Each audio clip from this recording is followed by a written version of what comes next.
pals, Alyssa Marino here, and as a friend of Parker Kane Promotions, I am super excited to share the awesomeness that they've got in store for you this November at WrestleCade.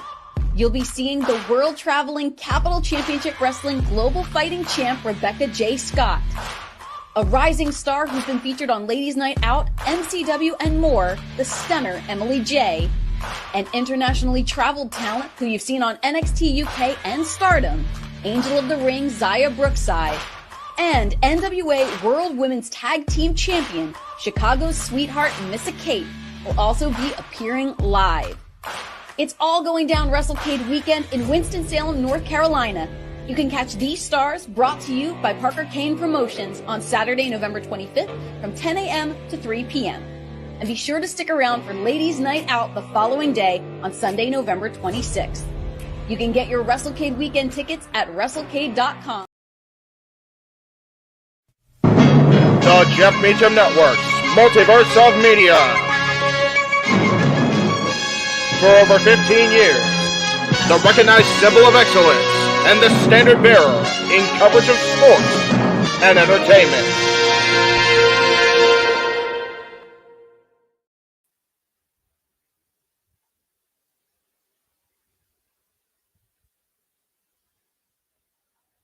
Ladies and gentlemen, boys and girls, professional wrestling fans, and sports and entertainment enthusiasts of all ages, we are gathered here today on this fine Tuesday for the Summer Sizzler, brought to us by WWE.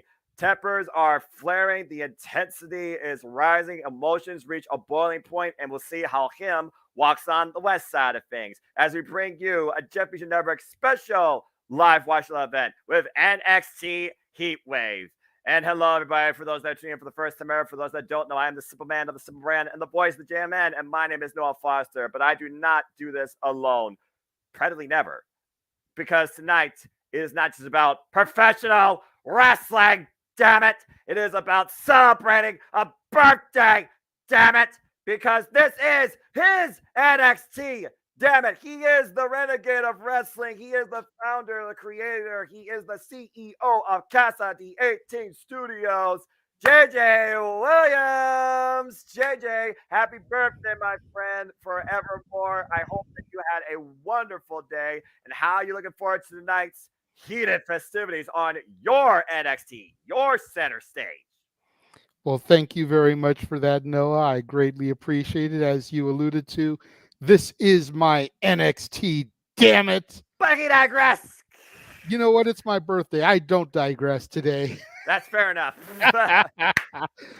but to answer your question, man, it's been a good day. It's been pretty relaxing so far. I went and took in a movie that I was going to be reviewing this coming Saturday for my new release Saturday Renegades review.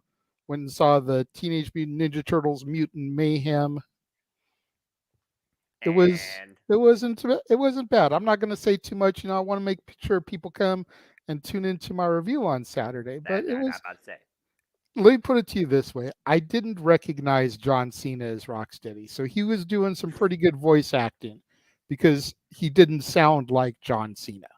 Hey, I'll give the man credit's due if he was able to do that. As I get, of course, my little background monitor set up here too. And again, folks, please. Show some love, show some support, super chat this man, give him a super sticker. And if you want us to maybe talk about something else or try and bring in your own weird wrestling shenanigans, super chat at Cascading Studios. Super chat is as simple as that. Thank everybody once again for tuning in. Daniel, good to see you. Hey, happy birthday to you too, Daniel. Very nice. Marsha with the happy birthday, all the birthday wishes, courtesy of the Jeff Meacham Network. Faithful and the multiverse of media, multiverse participants, both producers and both fans. Again, JJ, you endure the multiverse madness every week hosting the Saturday Night Shenanigans. God bless you. But I truly speak on behalf of not just the Jeff Meacham Network family, but the multiverse viewers too. We really do appreciate you and hope that you have a wonderful, happy birthday. Well, thank you very much, sir. I do appreciate that. And it's interesting that you brought up the Saturday Night Shenanigans that are open mic night because I have been steadily working on things for this week, especially since we're going to have not one but two episodes of open mic night this week. We're going to have the traditional Saturday Night Shenanigans that are going to have the more, for lack of a better term, serious topics. Of course. And then we're going to have a little happy hour on Sunday. And I've already kind of got the graphic ready for that one. Oh, boy. You know, I found out an interesting little story about why WWE hasn't gone to the UK in many years. We'll be discussing that since it'll air straight after All In. Right. Found out an interesting little tidbit about Karrion Kross and his storylines that we'll bring up. TikTok. Maven has kind of had a little bit of a resurgence here the last month with his own YouTube channel. We'll be discussing that. Right.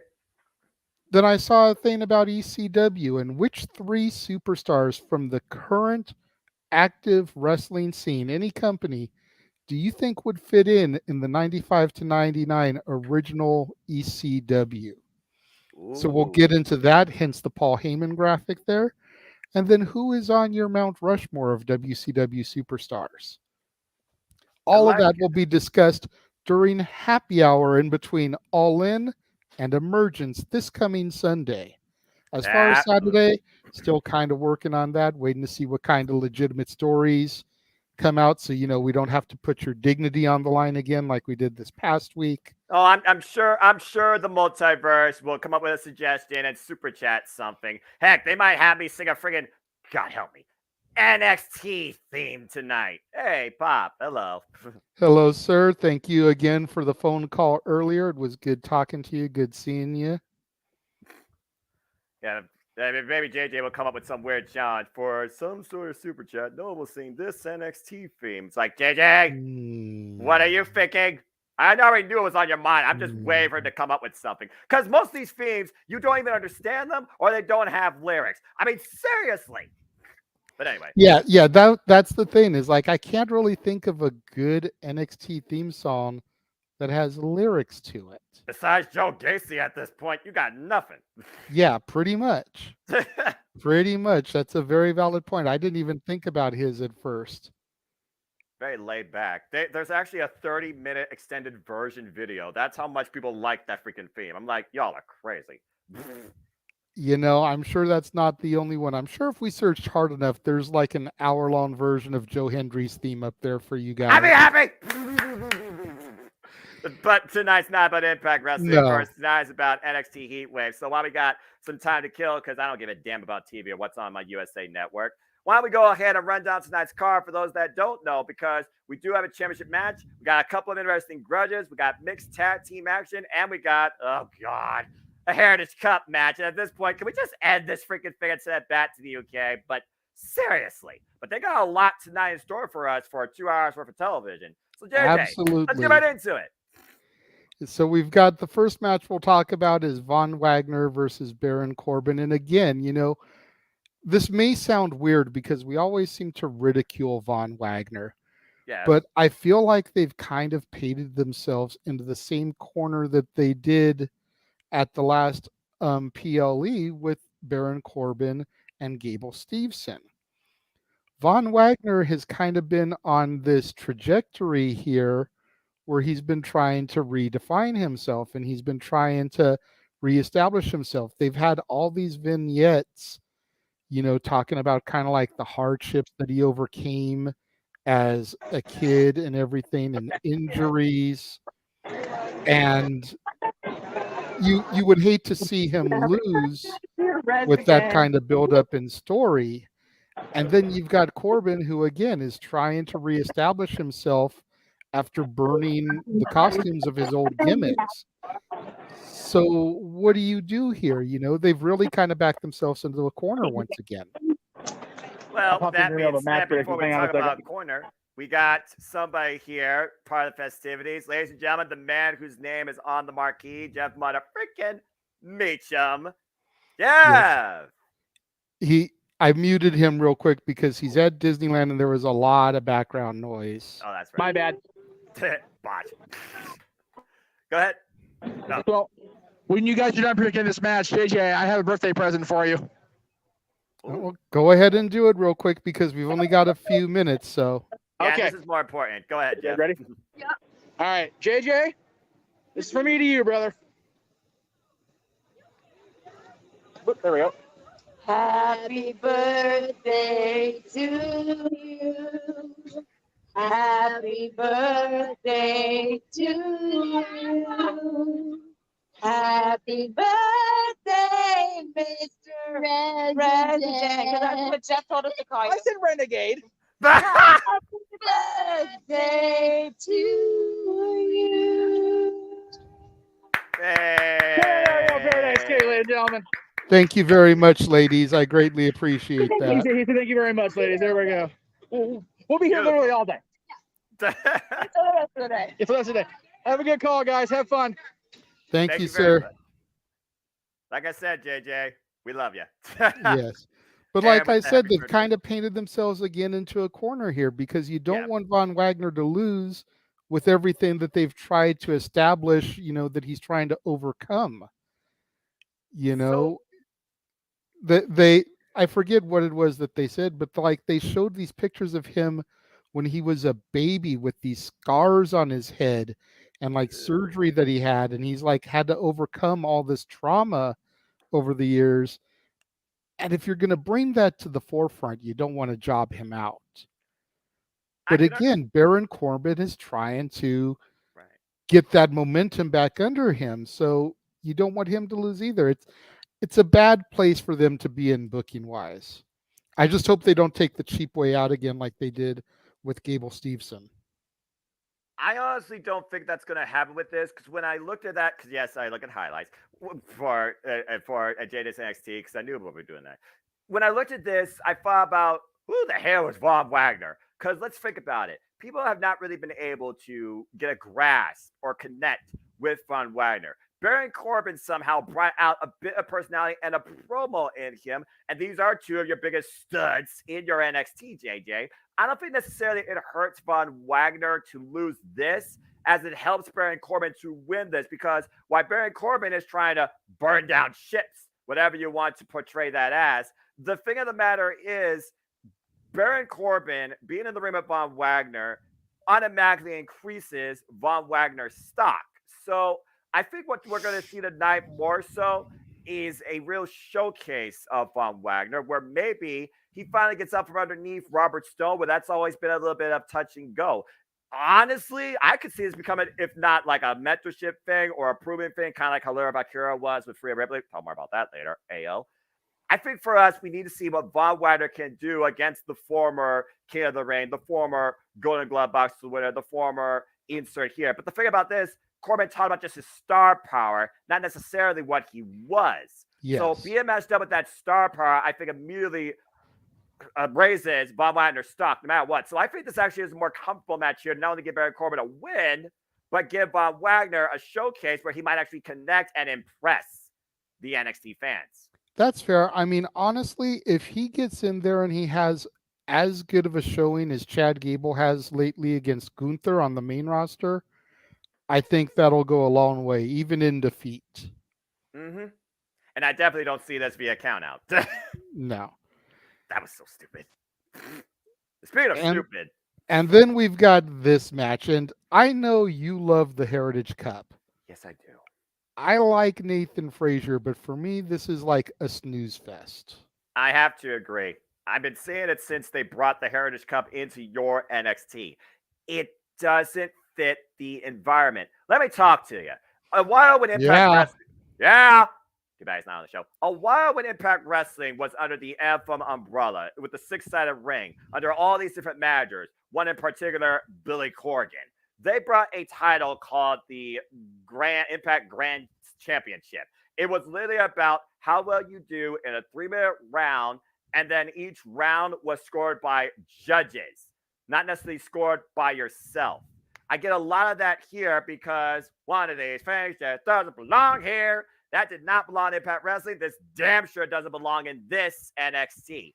But that being said, I'm going to be contextual, despite the fact this is horribly gimmick beyond belief. Nathan Frazier is a guy right now that's been out to impress. He's been kind of tagging alongside Dragon Lee. He's been trying to find his way. He once ran a news anchor thing. Hey, maybe he and Mustafa Ali become a thing because it's so political, not like Fox News. Ayo. And then Noam Dar at this point with the metaphor. It's almost like Noam Dar is just doing this to raise his own ego and restore some pride and won't rest until he does. I think that both of these men right now are just trying to find their way, but they're relying too much on a brand that died and a relic from it. What needs to happen regardless here, the Heritage Cup needs to retire, and one of these two need to move on to bigger and better things. I know that the freaking NXT North American Championship is now held by a heel, but based in that context and the fact that one, Seth freaking Rollins, trained this guy, and I think it'll be a hell of a match, Nathan Frazier needs to lose. Because if he wins, he's stuck in this. Noam Dar, there's nothing else for him.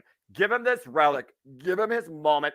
Let him brag about it. Let him preserve it. Hell, let him take it back to Scotland with him and give Nathan Frazier something different. So just off the cuff booking and the fact you got the metaphor and 50-50 WWE booking logic, JJ, I think Noam Dar is going to shenanigan this one out and steal the win. I hope not, because Noam Dar has not impressed me a single lick since he came to my NXT. Whereas surprised. Nathan Frazier, every time I see him in the ring, I'm like, this guy is a future star. Right. I think that while I kind of agree with you to a certain extent that Noam Dar is nothing without the Heritage Cup, and if you want to be technical, he wasn't even defeated to lose it. Yeah. I think that Nathan Frazier really needs this more to put him on that trajectory, and maybe we can start to see Noam Dar doing something, I don't know, something else with metaphor. I know that the Schism is heel also, but I'd like to see a little faction warfare between the two of them. Since you've got Noam Dar, you've got Oro Mensah, you've got the two women, Lash Legend and Jakara Jackson. And over on the Schism side, you got, the former grizzled young vets. You've got Ava Rain. Like, I feel like there's something that can be worked there. Well, your NXT is a bit of a bizarre world, but considering we're getting close to the holiday of Bizarre, you might be onto something. But also, Schism is not just 4 roots, 1 tree. They got a ton of leaves. Metaphor doesn't have any other words or bodies to go along with them. It sounds like a losing battle to me. Fair enough. And speaking of the Schism, okay, in her first one-on-one match, oh boy, Ava Rain takes on Ivy Nile. I'm nervous about this one. Go ahead and you open up this. This is a little thing that's been going on for a minute here. Ever since the Schism and the Creeds had their rivalry and their feud, right? These two women have just been at odds. This is going to be a real test for Ava Rain because she has been protected thus far, only being in tag team action. Ding, ding. And Ivy Nile, while she doesn't get as much television time as some of the other NXT women, your Roxanne Perez's, your Tiffany Strattons, your Gigi Dolans, etc., she is a damn fierce competitor. Diamond in the rough, pun intended. Absolutely. And I don't think that it's what's the word I'm looking for? I don't think it's an accident that Ava is in here against Ivy. I don't think so either. Either Ava's going to sink or she's going to swim. And Ivy, regardless, is going to be able to make Ava Rain look good. That's the way I look at this match, too, because you literally took the words out of my mouth. The key thing here, ladies and gentlemen, this is Ava Rain's first ever singles match in NXT. And when you're in a singles bout, you only get one first chance for a good first impression. It's either sink or swim. But the thing is also the underlying story. Ivy Nile rolls alone. The Creed brothers, nowhere to be found. But lately, your Schism might have some poison in the roots. And I honestly wonder, when will that be exposed or derooted? And I look I at have a that feeling as well, it'll be exposed tonight. which is why I do think they will protect Ava Raine, but I think Ivy Nile gets the win. And Ivy Nile, to her credit, she is a stud. She is a pit bull. She has been in the ring with freaking Michael Satomura. She is one of the strongest players I have seen, pound for pound, physically, in your NXT that I don't think it's enough credit and enough showcasing. It's time for Ivy Nile, who right now literally is trying to find her way on her own, to really bring her stock up. And while the focus has been on those names you mentioned, including Lyra Valkyria, which I will say to me is in the bigger match on this card, and that's the only other woman in action tonight. Yep. Besides Rhea Ripley Well, from Monday Night Raw. I was going to say. That's Monday Night Raw. That's not your NXT, damn it. It was my old NXT. But so for me, I think Ivy Nile wins this, and you further the story with Schism. And I don't know when your next NXT PLE. Oh, that's right. No Mercy. And I do think Joe Gacy will come back with a vengeance for No Mercy. I think Ava Raine is going to show us how far she's grown, but it doesn't mean she has to get the win. All you need to have is a good impression, and you're able to carry the story. As long as that's good, I think everybody will be fine. But Ivy Nile needs the pin, in my opinion. She needs the victory. I agree. And I do agree that Ivy is one of the better women on the NXT roster as far as an all-around performer. I don't know if she's ready for the main roster just yet. And my only reason for saying that is because we just lost Ronda Rousey. I feel like if Ivy Nile got called up to the main roster, they would just look at her as a Ronda Rousey wannabe. And to be fair, JJ, I think we need to give her at least a year with no Ronda on the roster before bringing her up, because I've said it a few times, and it's no disrespect to Ivy Nile, but she's basically the Wish version of Ronda Rousey. Well, so with that in mind, and Ronda having just departed, it's just going to go over like a fart in church if she gets caught up right now. There's a reason why legit Layla Hirsch is a straight shooter, but they still compare her to shorter Ronda Rousey. And I think she has more momentum right now in Ring of Honor than your Ivy Nile does in your NXT. So I definitely agree. Hello, Wesley.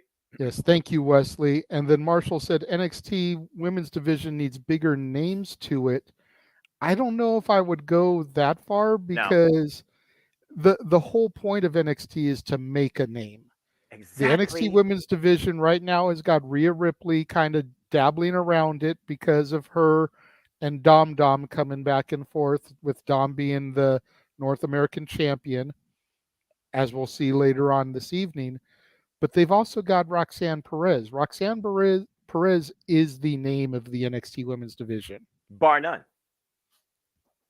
She is the prodigy for a reason, and that is not by name. She is that much incredible of a promise of a future WWE superstar. And speaking of promise and WWE superstars, let's go ahead and talk a little about this. I'll take the reins on this, as you did talk about Mommy.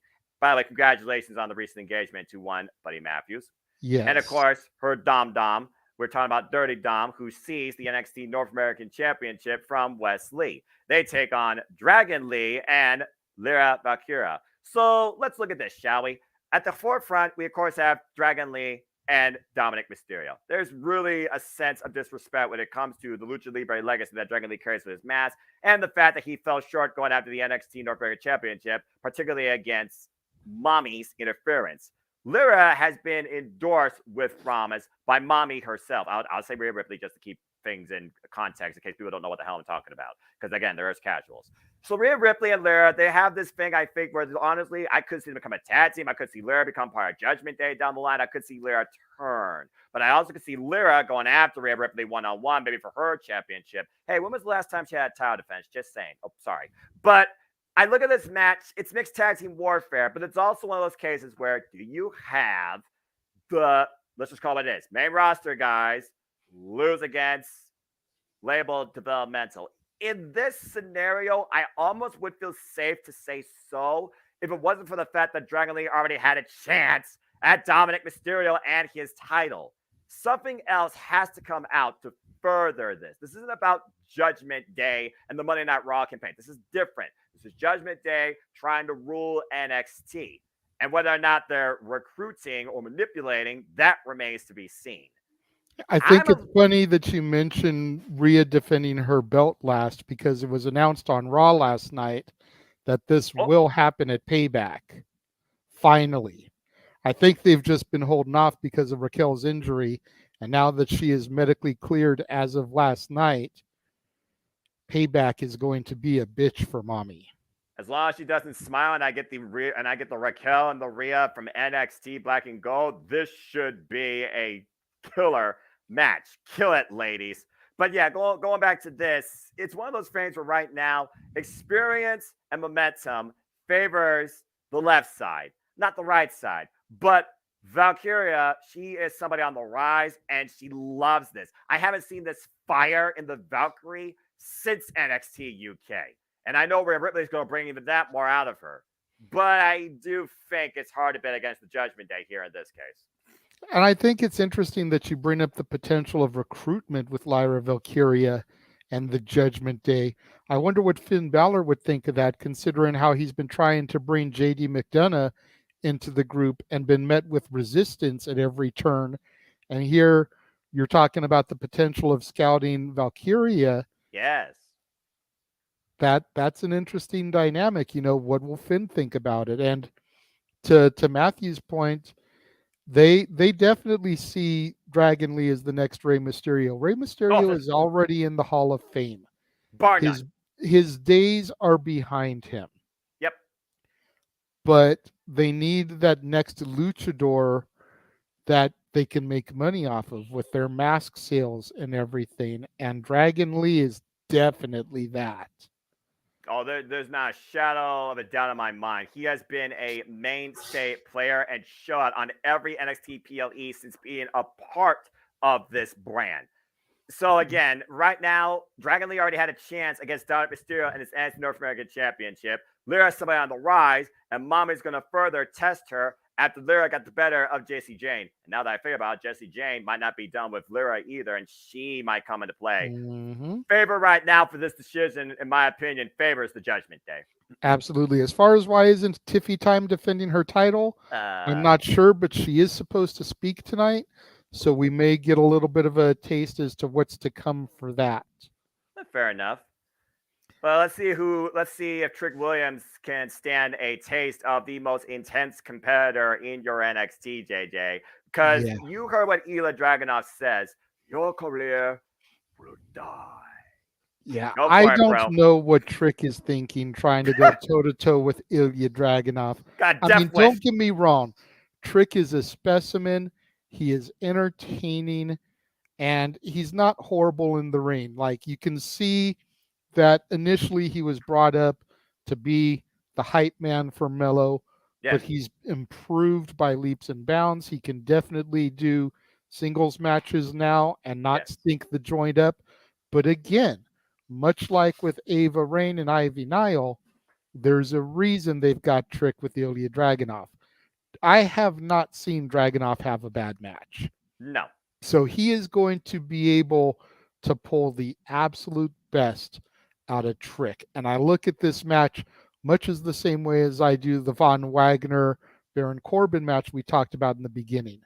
As long as Trick can have a solid showing in there, even in defeat, it'll send him to the moon, Cameron Grimes style, by leaps and bounds. Just being able to hold his own with the technical marvel that is Ilya Dragunov. Yeah, and again, Ilya Dragunov, he says that nothing now can hold him back from unleashing the anger that is consuming him, because he will break him and he will seize his destiny. He blames Trick Williams for the reason he lost at the Great American Bash. But we'll talk more about that here in a moment as we now go to what is forever possibly going to be called NXT on your birthday. Wait for it. Together. I'm going to pause right there as I look also at the feed, and now it says together. Because, ladies and gentlemen, boys and girls, professional wrestling fans, sports entertainment enthusiasts, get ready for the Summer Sizzler from WWE. Emotions run high, and there is definitely a boiling point that remains to be seen. And why am I looking at Tony D'Angelo and Channing Stacks Lorenzo, the NXT Tag Team Champions, on my screen?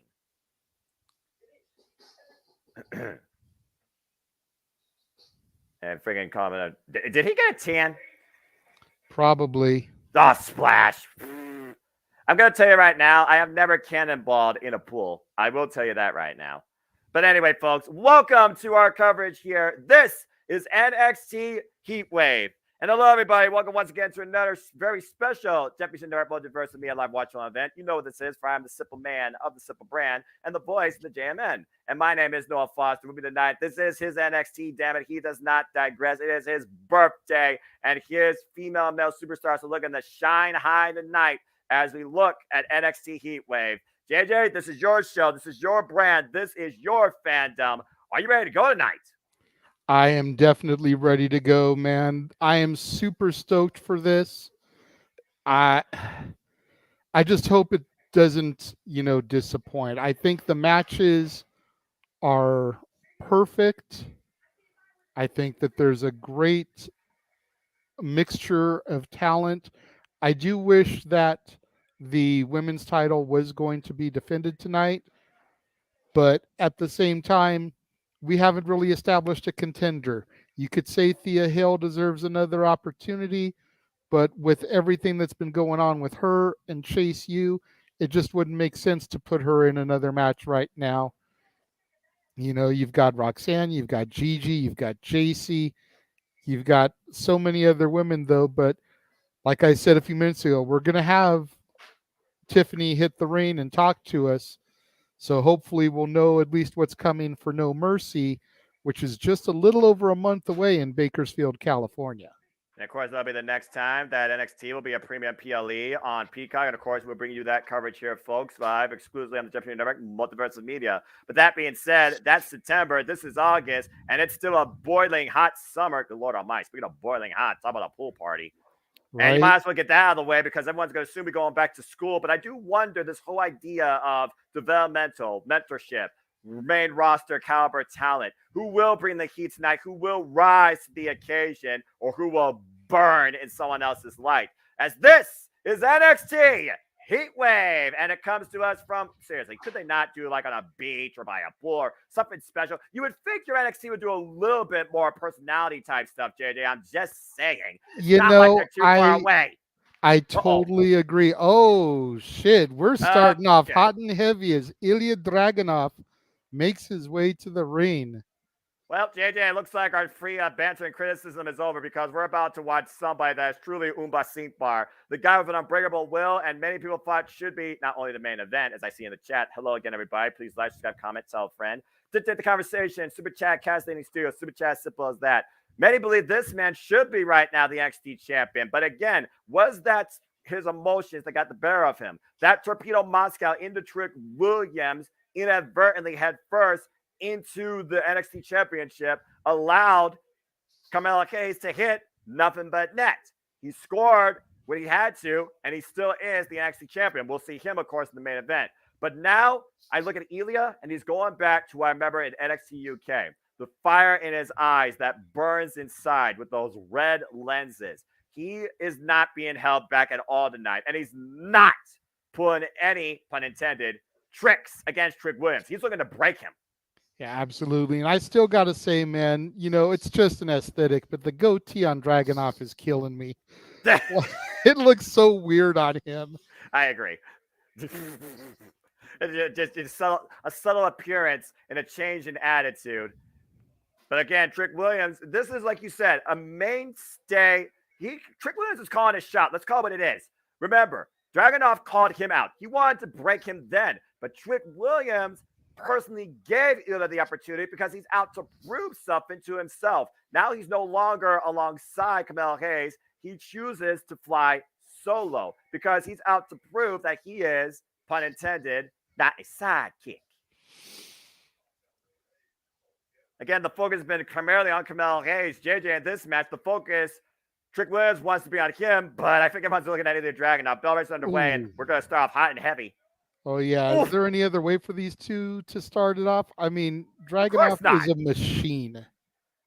Ilya Dragunov, former NXT UK champion, the man that beat the General Gunther and stopped his unstoppable seeming reign as NXT UK champion. And, of course, has already had a chance twice now at the NXT championship and come up short. Oh! Here's a dream match for you. Dragunov versus Danielson. Take my money. Right? Brian Danielson, get well soon. And Trick Williams right now trapped in the waist lock with the back elbow strikes, trying to pick up some speed here. There's a shoulder tackle. Oh, Ooh, man. nice kick by Dragunov. That was like flash kick out of nowhere. He did not see that coming. I thought Dragunov was just going to throw himself into him. Yeah, I don't think Trick is going to see damn near any of Dragunov's offense coming. You know, he is so stealthy in his approach with stuff. Dragunov is just one of those guys that can hit you with any maneuver, any way out of any situation. Trick really needs to be on top of his game here to prove that he's worthy of being in the ring with someone like Dragunov. Go to your point, Trick Williams so far, it's one of those things where if you're trying to prove yourself, you have to endure, and then you have to thrive, and then you got to get on the rise. Trick Williams right now trying to get back up just to a vertical base in the corner. Oh, God. Those chops. Again, not as heavy as Gunther, but still probably just as effective. Yeah, anytime I see someone take a chop in the corner like that, I think about my baptism at Battleground Pro Wrestling when the entire roster lit me up. And it still makes me just like get that pain in my chest. Trick Williams finally delivering some offense of his own with these forearms right now. We got a forearm exchange here. Trying to get a little bit of separation there. Well, I mean, do you want to separate yourself from Ilya, or do you want to stay on the attack? Like, what's the best strategy when you're facing either Dragunov? Oh! Well, you definitely want to stay on the attack and keep the momentum going when you have it, but Dragunov's been dominating the early going, so you need to get a little bit of separation just so you can mount your offense. Yeah, it's a double-edged sword there. Whoop! With for Constantine, Trick Williams scouted though, caught Ilya coming in. Swing and not a miss, but I do wonder Trick Williams hurt himself in the process. Take a look at the replay here, JJ. Beautiful drop kick, by the way. Going to the outside. On the outside of the ring. Now, I feel this is Ilya Dragunov's domain. Oh, my gosh. Beautiful German suplex there. On the floor, JJ. On the floor. And you see again, look at the intensity in Ilya Dragunov's eyes. One of the three eyes by Olympic gold medalist Kurt Angle, another hell of a submission wrestler. Yep. Integrity, intelligence, intensity. As we go to you right now for our first Mr. Clyde Pitcher, but don't go away, folks. We'll keep you in tune with the action. Again, for Trick Williams, he's not the guy nobody's talking about. We're talking about him, Kamala Case, who of course will be in the main event defending the NXT Championship against Wes Lee, the former longest reigning NXT North American champion. And of course, we still have mixed tag team action to come as Judgment Day's Rhea Ripley and Dirty Dom, Dominic Mysterio, take on Dragon Lee and Lyra Valkyria. Of course, right now, we are looking at Ilya Dragunov, who is trying to basically break any obstacle that could stand in his way going forward in trying to finally claim the NXT Championship. And right now, he's just wearing Trick Williams down, trying to suck the life out of him. You see, he still had him in that headlock. The rapid-fire punches that he gave to him while he was still on the ground, a big boot to the face, clubbing blow to the back, like he is just trying to suck and drain the life out of Trick, take away his will to fight, and possibly even his will to live. Well, I mean, again, he did say his career will die. He honored, quote unquote, his unusual request. But I wonder if you're regretting it right now, Trick Williams. Was it better to just, take a powder and persevere yourself for another day, maybe level yourself up first? Because right now, this is one of those like top level bosses, I would say, in NXT. Oh, yeah. Definitely. You see Trick still has a little bit of strength in them, though, the way he was trying to counter and hold on to those verticals, not letting Ilya snap suplex him. And then he just chopped him down like a redwood and then ran him with the knee. Is that enough? Here the Dragunov hook of the leg too? No. Nah. Nah, it's not going to end. They're not going to end the match when it's in picture-in-picture. Nah, you kidding me? We're going to humor that would be hilarious. Can you imagine WWE do that as a first? That'd be freaking hilarious. And right now we got I think that's a sleeper hold sleeper hold. Slide of the neck right now. Ranching Trick Williams. Again, just trying to drain the life energy out of Trick. Matt Helms, good to see you. Appreciate you all again for tuning in. Please like, subscribe, comment, and tell a friend as before. And again, this is for the Renegade's birthday. So give him a happy birthday wish too. Show him some love with a super sticker and a super chat if you can as well. And once again, Trick Williams testing his mantle against the Dragunov in a striking affair. Very trading few shots back and forth there. Very few men get. Oh God! Well, very few men get the better of Ilya in that exchange, as Ilya with one haymaker dropped Trick Williams where he stood. You look at the way he's moving his fingers there. Could he have injured his hand or his wrist there with that blow? Hey, you wonder, a stinger effect, was that a closed fist, or was that one of those, like, just palm strikes? Is he just trying to face wash him with his boot? And again, off the ropes right now. Ilya Dragunov, calculated approach here. For a guy with all the intensity in the world, look at the brick, everything that's in front of him, I'm surprised he really hasn't gone 0 to 100 in the early going here of this match that really has kind of just started. Yeah, again, no though, you doubt. did talk about the hand. It definitely looks like he's trying to get the blood flow back in there, like he may have run it on Trick there. Yeah, or Stinger. You notice he's using his feet more right now. He keeps going back and kind of holding his wrist there as we come back from the commercial break. Back live on NXT Heatwave here across the Multiverse of Media. Ilya Dragunov, Trick Williams in our opening contest. Trick Williams just trying to get a vertical base, while Ilya Dragunov is trying to get feeling back in his right hand, going for shades of Kawada right there with those chops, driving Trick Williams down to the mat again and bringing him up to a vertical base to further punishment. Oh! Trick Williams, though, with a statement, asking for more. Again, I wonder if he regrets it. It's one of those things to try and be a tougher man against Ilya Dragunov and actually be it. Wait a minute. Cut the chop. Uh-oh. What's happening here? Man. Oh! Again, JJ, is he a sidekick or is he a superhero in the making? Whoa!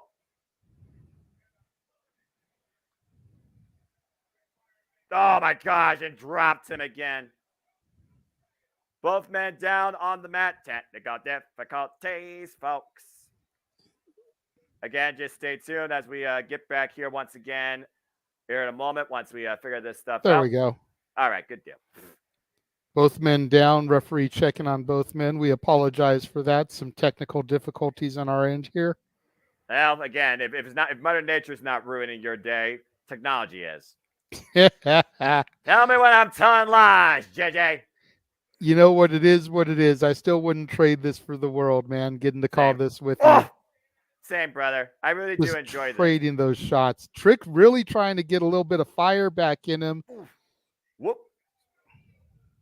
Spinning back fist missed JJ. And once again, Ilya rocked up against the ropes by Trick Williams. Throwing hands. Nice kick to the face. Throwing hands, throwing boots, throwing everything he can to try and beat Ilya Dragunov tonight at Heatwave. But Dragunov saying, just bring it. Keep bringing it. Well, again, this is Ilya Dragunov. Again, what did he say against Dijak? Pain is inevitable. Suffering is optional. And at the end of the day, he was the last man standing. Dijak hasn't been seeing anything major since. And either right now, what's it going for here? Picking up the ankle. Oh, nice single leg up kick by Trick Williams. I see shades of Booker T when I look at Trick Williams a little bit. I don't know about you. Oh, big flapjack. I can see that. I also see a little bit of JTG. Oh, wow. What a running knee strike. Is that enough for the win? Oh. Nope, not enough. I see a little bit of JTG with his attitude. Look at this shot, JJ. Bam! Ooh. He literally turned the Dragunov upside down with that running flash knee strike. Running knee for the near three. And for the first time, really, Trick has had control in this match. And no kidding. Oh, put him out there. Oh, counter into a DDT. And now Dragunov, another DDT, and still holds on to the head. Now rolls his body into the cover. Trick throws him off. He still has enough energy within him. An act of defiance. You got to wonder if somebody with the expertise of Dragunov is starting to get frustrated here. You would think that somebody like Trick would go down easy for a technical marvel like Ilya Dragunov. Again, this is Trick Williams' moment. This is Trick Williams' test. This is Trick Williams' trial by fire, pun intended, as it is Heatwave tonight, against one of the absolute best, like you alluded to. And I think Ilya Dragunov is realizing Trick Williams is not so easily put down. He may not be on the sink bar, but he definitely has fire in his soul. And oh! A rock bottom from the top rope there. I haven't seen him use that. Lateral press, hook of the leg is enough here to win a Heatwave. Oh my God. That was like 2.999. I seriously thought the ref hit the mat with that 3. It doesn't get closer than that without the bell ringing, and there hasn't been a more perfect time this match so far to say that. Trick Williams, if nothing else, is proving to you all that he can hang with the best. But again, can he beat them or break them? Oh, went for the cyclone kick. Oh, no. Oh! Got hoisted into the German suplex and then a kick to the back of the head by either Dragunov once again, going for the front headlock here. Just deadlifted him with that German. There was no jump from Trick at all. Ooh. Slipped there. Deadlift, dead weight, or stinger. You tell me. Again, you talk about the damage to the right hand, but again, it's Trick Williams right now, dead weight. Power bomb connects Shades of freaking Gunther and drops the elbow. Cover. It's enough here. No. Wow. And the look on Dragunov's face, going back to my point a little bit ago, is he getting frustrated? He usually can put his opponents away with ease. But somebody like Trick Williams, it should not be this much of a challenge for Dragunov. I agree. I can't believe what freaking show me. And that's no disrespect to Trick. No, not at all. Uh-oh. He's going to drop the bomb. Oh, my God! Rolled through, falls on top of Trick. 1, Cover. 2, 3. He dropped all of Russia with that final forearm from the top rope, JJ. That's what it took to finally put down Trick Williams. A stellar performance by Trick Williams tonight, who definitely took the moment as much as he could, but Ilya Dragunov proves once again nothing, and I mean nothing, will stop him from achieving his destiny, and that is still to become the NXT champion. I thought that Trick had him here, though, with that knee strike more than anything else. That was insane. Man, that was a hell of a matchup. You know, I had my doubts with this feud if Trick was going to be able to hold his own with Ilya Dragunov, and by God, he proved to me that he is man enough to be able to get in the ring with some of these guys. I would not be surprised to see them start pushing him to potentially dethrone Dirty Dom after that match. If nothing else, his stock went way up tonight. He may not be him, but NXT Universe, I think, definitely knows Trick Williams. Courtesy of Ilya Dragunov giving you a full-on clinic firsthand. And you see, again, Ilya Dragunov grasping. I don't know if he's grasping necessarily the right hand or the left arm. I do wonder, though. We're going to get a sign of respect. Yeah, I was going to say, you notice he's still waiting in the ring. He hasn't taken off yet. No. Yeah, he's nodding his head, kind of like a little show of respect there as we go backstage to Tyler Bate, the big, strong boy. I'm just going to keep my mouth shut right now before I go into a rant. Nathan Frazier with his wannabe Flash outfit. Maybe that's what endears me to Nathan Frazier, is his outfit so reminiscent of the Flash. Urge to rant rising. Anyway, yeah, you're kind Save of it for a commercial break there, Noah. I'm fine. I'm fine. I'm perfectly. I'm fine. Everything's fine. Yeah, you're right. That is kind of like a nod to the Flash. But again, Nathan Frazier with the actual Heritage Cup, not the quote unquote fake Heritage Cup. That is being carried around by Noam Dar, the previous holder of the Heritage Cup, who, again, I'm not his biggest fan. To his point, though, he was not beaten for the cup. Oro Mensa was defeated because he was out on injury. Why did he defend? I'll talk about it later. So, All I right, mean, well, I'm let's go. just saying, so, Yeah, he fair. does have a point, whether we like him or not.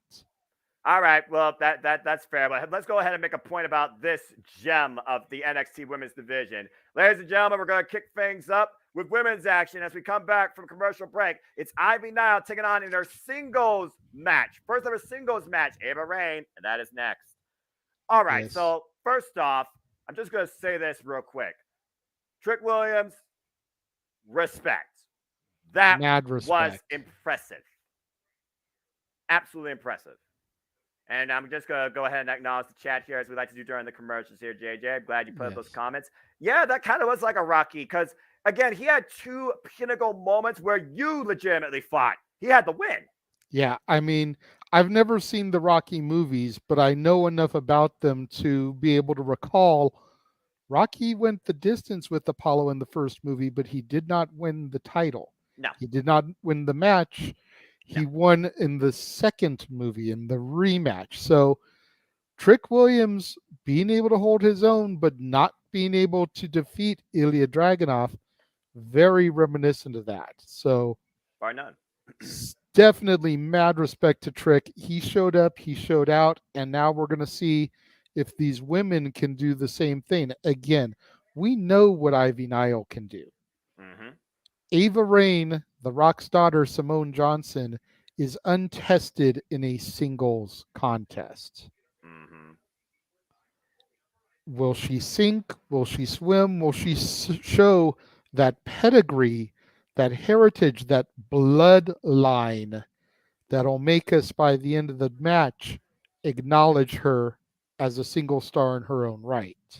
Or will she create her own design and not be connected necessarily with that standard people might try to hold her to because of who she's related to? It's one of those things like we talk about with Dominic Mysterio, and you gave him his flowers. He doesn't seem like he's just Rey Mysterio Jr., Rey Mysterio's son. He is truly his own man. Tonight, I personally think Ava Raine needs to try and stand out and be her own woman. She is untested. And Ivy Nile is truly the diamond in the rough of this NXT Women's Division. And I stand by that. But again, we got to also not just look at the athletics here. We got to look at the story. The story here, of course, is that Schism are the reason that Diamond Mine right now literally just has one gem. The Creeper has been exiled from this NXT. So it seems. But lately, Schism's luck has been kind of uprooted from their tree. They lost out for the NXT Tag Team Championships, and there might be some weeds in the field that even Joe Gacy might have speculation on, but can't seem to weed out. And I do wonder if they will sprout up tonight and once again cause shenanigans to allow Ivy Nile to get the win. She's been rolling solo since this point. Yeah. I mean, to your point as far as Ava Raine goes, there's been a few superstars that have been able to get out of their legendary shadows. You think about Randy Orton. Yep. You think about Bray Wyatt. Bray Wyatt. You think about, to a certain extent, Cody Rhodes. While Dusty is still by and far the bigger shadow, he's definitely made his own name to where you can say that he has cemented his own legacy. Fair. And then there have been those failures. You think about Ted DiBiase Jr. You think about Curtis Axel. Oh, man. You know, and it's which side of the fence will Ava Raine fall?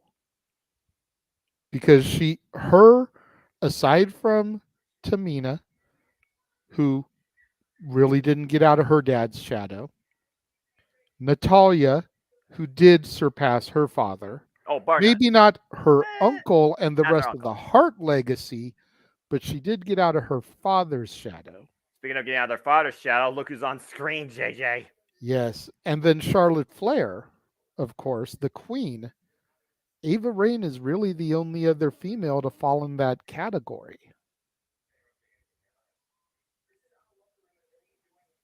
As we took a look at Mustafa Ali. That's why I'm being quiet. I love Mustafa. He has totally won me over with this coming down to NXT. I'm glad I missed the retribution phase, because everything I have seen of Mustafa since I started watching a year and a half ago, I have loved the shit out of this kid. He's got so much heart, and I just want nothing but great things for him.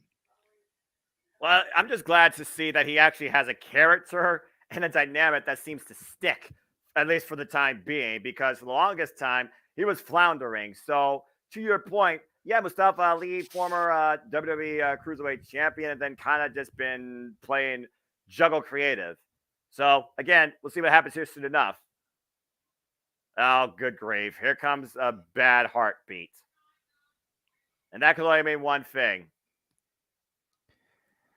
4 roots, 1 tree.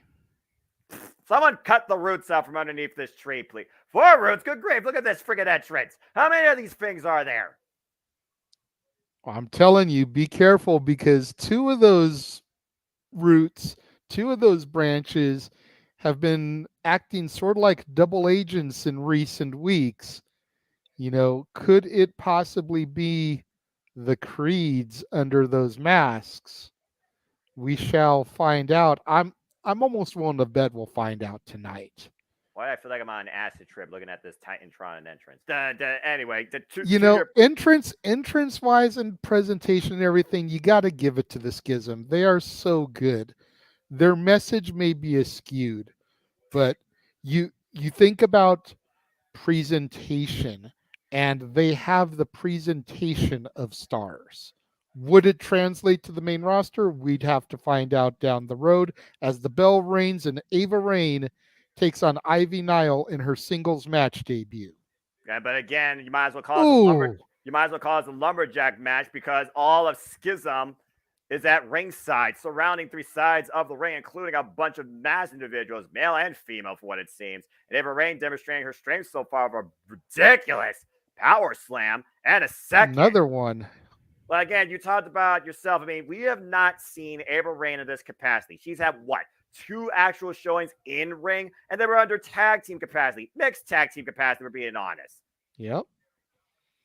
And so far, Ava Raine seems to be the size difference here between Right. Ava and Ivy. Like, I didn't realize how short Ivy was and how tall Ava was until this match. That 2 count. Yeah, about to say, this is I don't want to say it is, but it almost is the proverbial David versus Goliath. Yeah, no question. And with that kind of presentation, you would almost expect David to win, but are they going to job Ava Raine out in her solo debut? Or, as you've been alluding to, oh my God! Nice kick to the head. That's a high kick and a half that Taiji would be proud of in New Japan. An Irish whip, Ivy now off the ropes. Oh, well, that was a bit innovative right there by Ava Raine.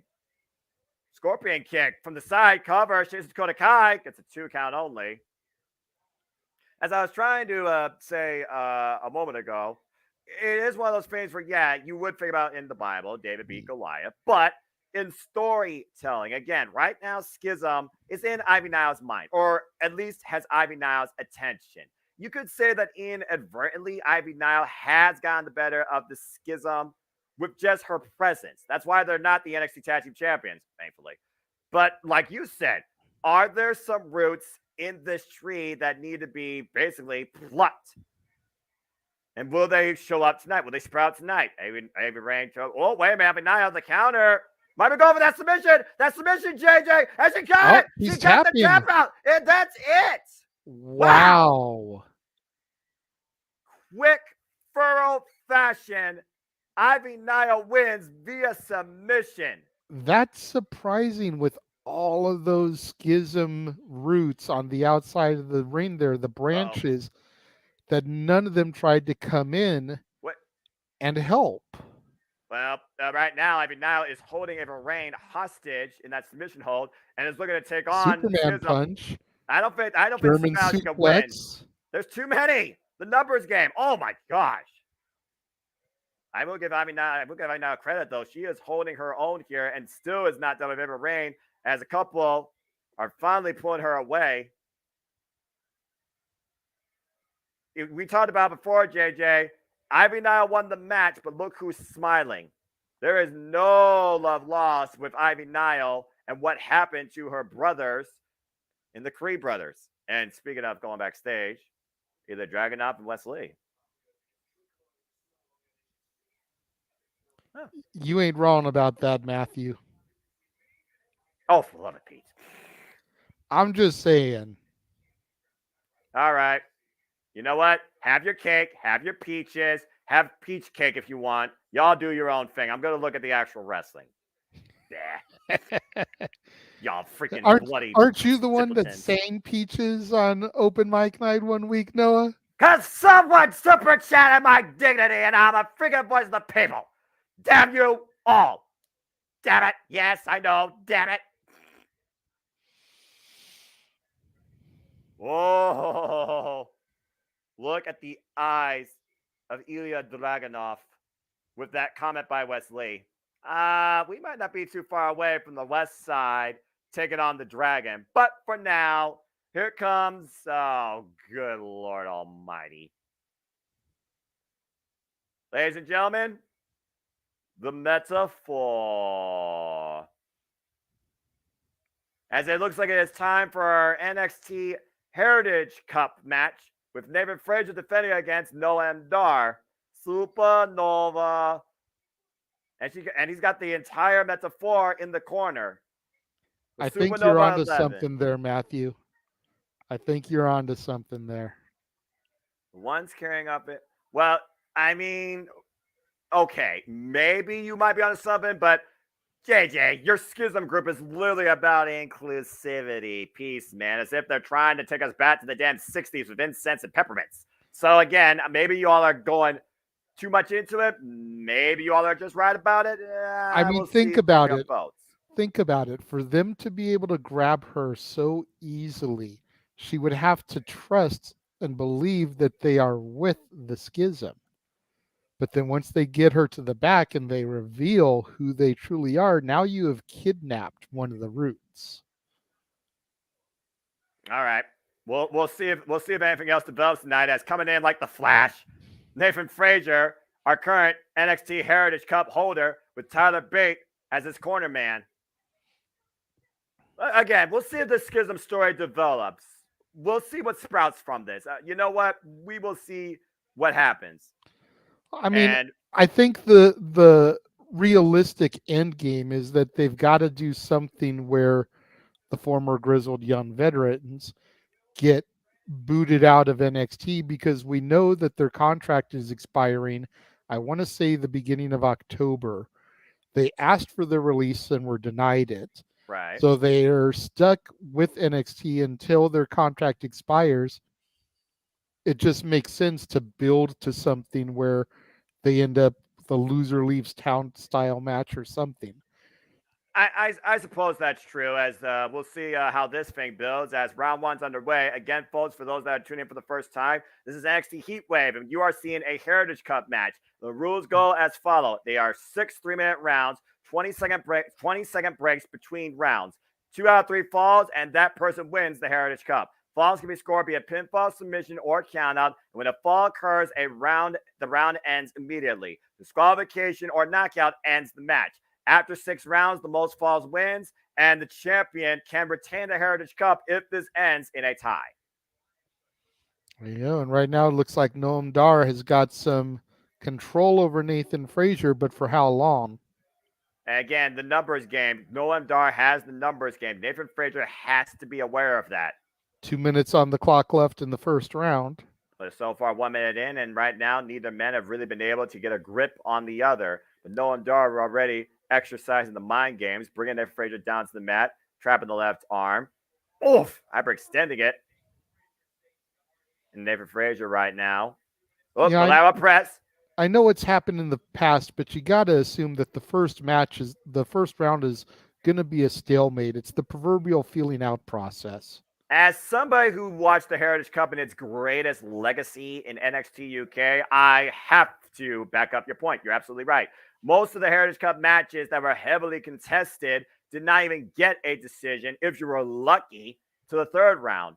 And something tells me with Noam Dar's familiarity and also his sneakiness, he might honestly try and pull out something by round 2. But JJ, let's go ahead and put your thoughts in here. So, Heritage Cup, it's not boxing, it's not UFC, it's not the Impact Grand Slam, but it is a match of pace. It is a match of strategy. It's not necessarily an Iron Man match either. We don't got to worry about an buzzer, Dolph Ziggler, Seth Rollins, every 10 seconds. So, when you look at this match, knowing that it could go up to 6 rounds, would you exercise a strategy where you would try to get the first fall sooner rather than later, or would you try and, take your opponent the distance and look for a decision in the later rounds? That's a good question. I think it just depends on each situation, depending on who your opponent is, depend on your strategy. I think the best logic is to try to wear down a body part so that you can get a submission maybe in the 3rd or 4th round and then immediately get another submission on the same part.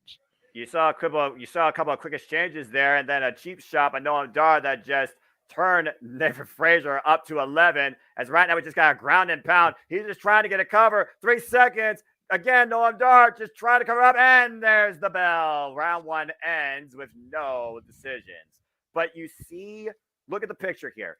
Nathan Frazier realizes Noam Dar got into his head. He lost his temper. As we go to the rest of our party, picture in picture. Okay, let's go ahead and take a look at some of the thoughts here in the chat. So the peace sign one, what you talked about. Noah, you need to call AEW Full Gear, but you can relax and chill for a bit in November. Of course. AEW! Because I am somebody that loves professional wrestling. And I'm just going to say this right now. Congratulations to WrestleMania on your incredible assault. Congratulations to AEW on your record-setting, industry rising sellout crowd attendance that will be in Wembley Stadium. The bottom line, folks, appreciate and be happy that the industry is thriving. Don't be one of those that simply picks a side, believe they're the better thing because this one has 57 years of legacy. Oh, but this one did this in 4 years. Who gives a crap? They're both succeeding. Be happy as a fan. Enjoy the fracking industry. Thank you.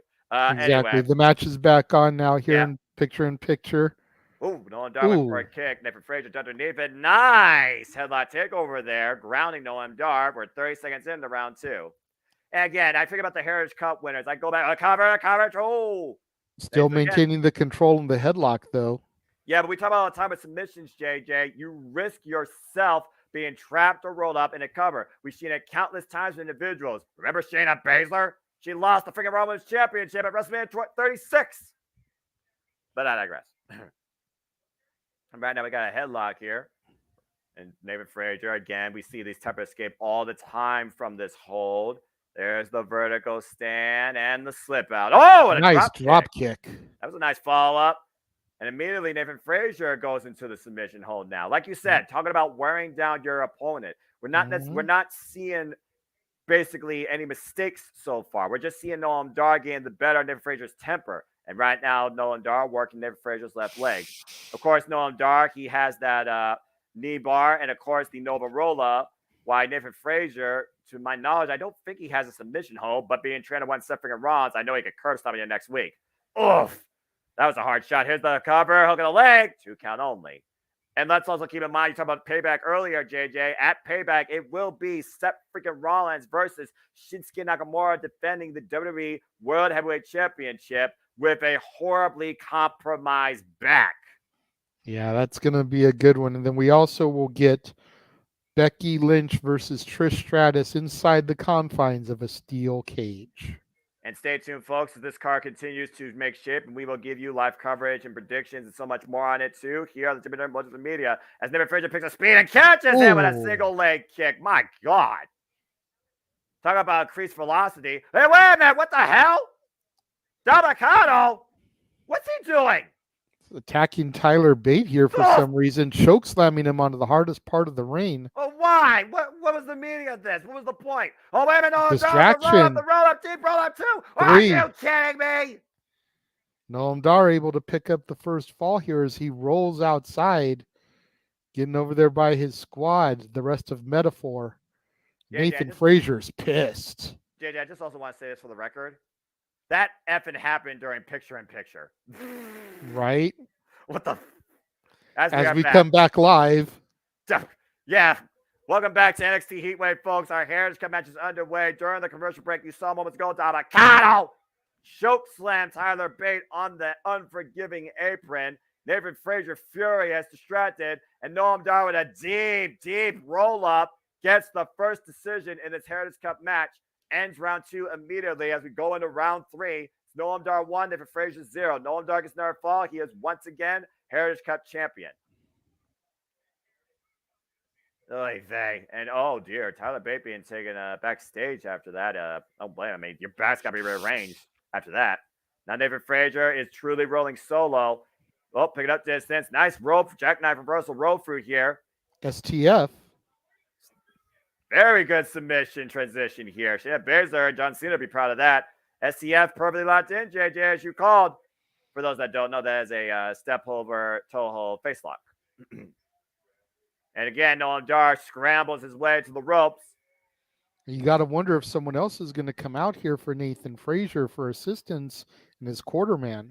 Well, we know Dragon Lee won't because Dragon Lee is going to be in action later alongside Lyra Valkyria against Dominic Mysterio and Rhea Ripley. And Nathan Frazier, to my knowledge, doesn't have that many friends or allies in NXT. Possibly Axiom. Oh, that's true. I didn't think about Axiom. I don't know if Axiom got lost in the multiverse, though. That was a nasty kick, taking out the base of Nathan Frazier. Now Noam Dar looking to capitalize. Uh-oh. Draping him on the ropes. And, oh, just a punt kicks to the arm. Here's the cover, hooking that far leg. Thought he was going to hit that Randy Orton-style DDT there, having him stretched up on the ropes like that. I'm not necessarily sure if that fake out played to Noam Dar's advantage or disadvantage there. It's one of those things right now where Noam Dar knows he's in the driver's seat, so he honestly might be playing with his opponent, trying to embarrass him. Remember, it's Nathan Frazier that, like you said, took the Heritage Cup from him, quote unquote, not Carmelo Hayes, but one of his members of Metaphor or Mensa, when Noam Dar was not medically clear to compete. And at this point, I feel Noam Dar is out to send a message and make a statement at the expense of Nathan Frazier, as we are just over a minute left in round 3 here. Oof. Drive that arm down into the mat. Same thing with the other side. Again, just trying to weaken the opponent, break him down. And right now, Nathan Frazier going for the body shots, though, trying to build some momentum here. Oh, caught the boot. But how much does he have behind those body shots after just having his arm stomped on? Well, how about, I think you answered your question with that dragon screw into the ankle lock, as Nathan Frazier is somehow able to throw Noam Dar to the outside and dive at him with a tope suicida. But 25 seconds on the clock here in round 3. Exactly. You got to get a pinfall or submission inside the ring. 20 seconds left. Off the second rope. Beautiful moonsault. Hooking him up. Reverse DDT. Looking for more forward offense. The running chase. The press connects. Here's the cover. Hooking the leg to tie it. Nope. 5 seconds. Go for another quick cover. Go for another Don't have the time. No, there is not enough time. That is the end of round 3. Referee going to try and separate him. Oh, that was a cheap shot. Is the referee going to do something about that? That was after the bell, right? It was after the bell. Noam Dar is trying to say that he didn't hear the bell. I think that's a load of bull crap. That was a cheap shot. Yeah, that was a cheap shot and a half. I've seen him do this before in NXT UK. That was a ridiculous spinning back elbow strike, though. Watch this shot. Watch this shot. Bam! Shades of Jericho's Judas effect. The elbow came post-bell. That was a blatant cheap shot.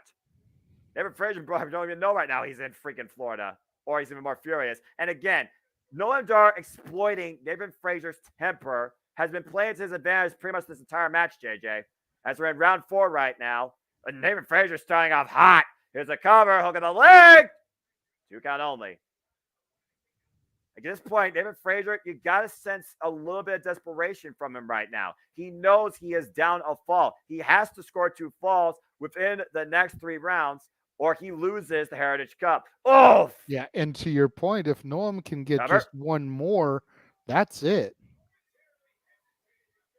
And right now, Nathan Frazier, once again, pulling out all the stops, trying to do anything possible to preserve the Heritage Cup, whatever it's worth nowadays. Off the top rope, Phoenix Splash, roll through, lands on his feet. Whoa! And now Noam Dar caught the roll up again. Into 2 count. Not enough. Oh, and another spinning back elbow strike. Covered by Noam Dar. 2.5. So close for Noam Dar. He did not have enough body weight on that cover, by the way, too. He fell into that cover. That was the only thing that saved Nathan Frazier. But again, Noam Dar is firmly in the driver's seat here.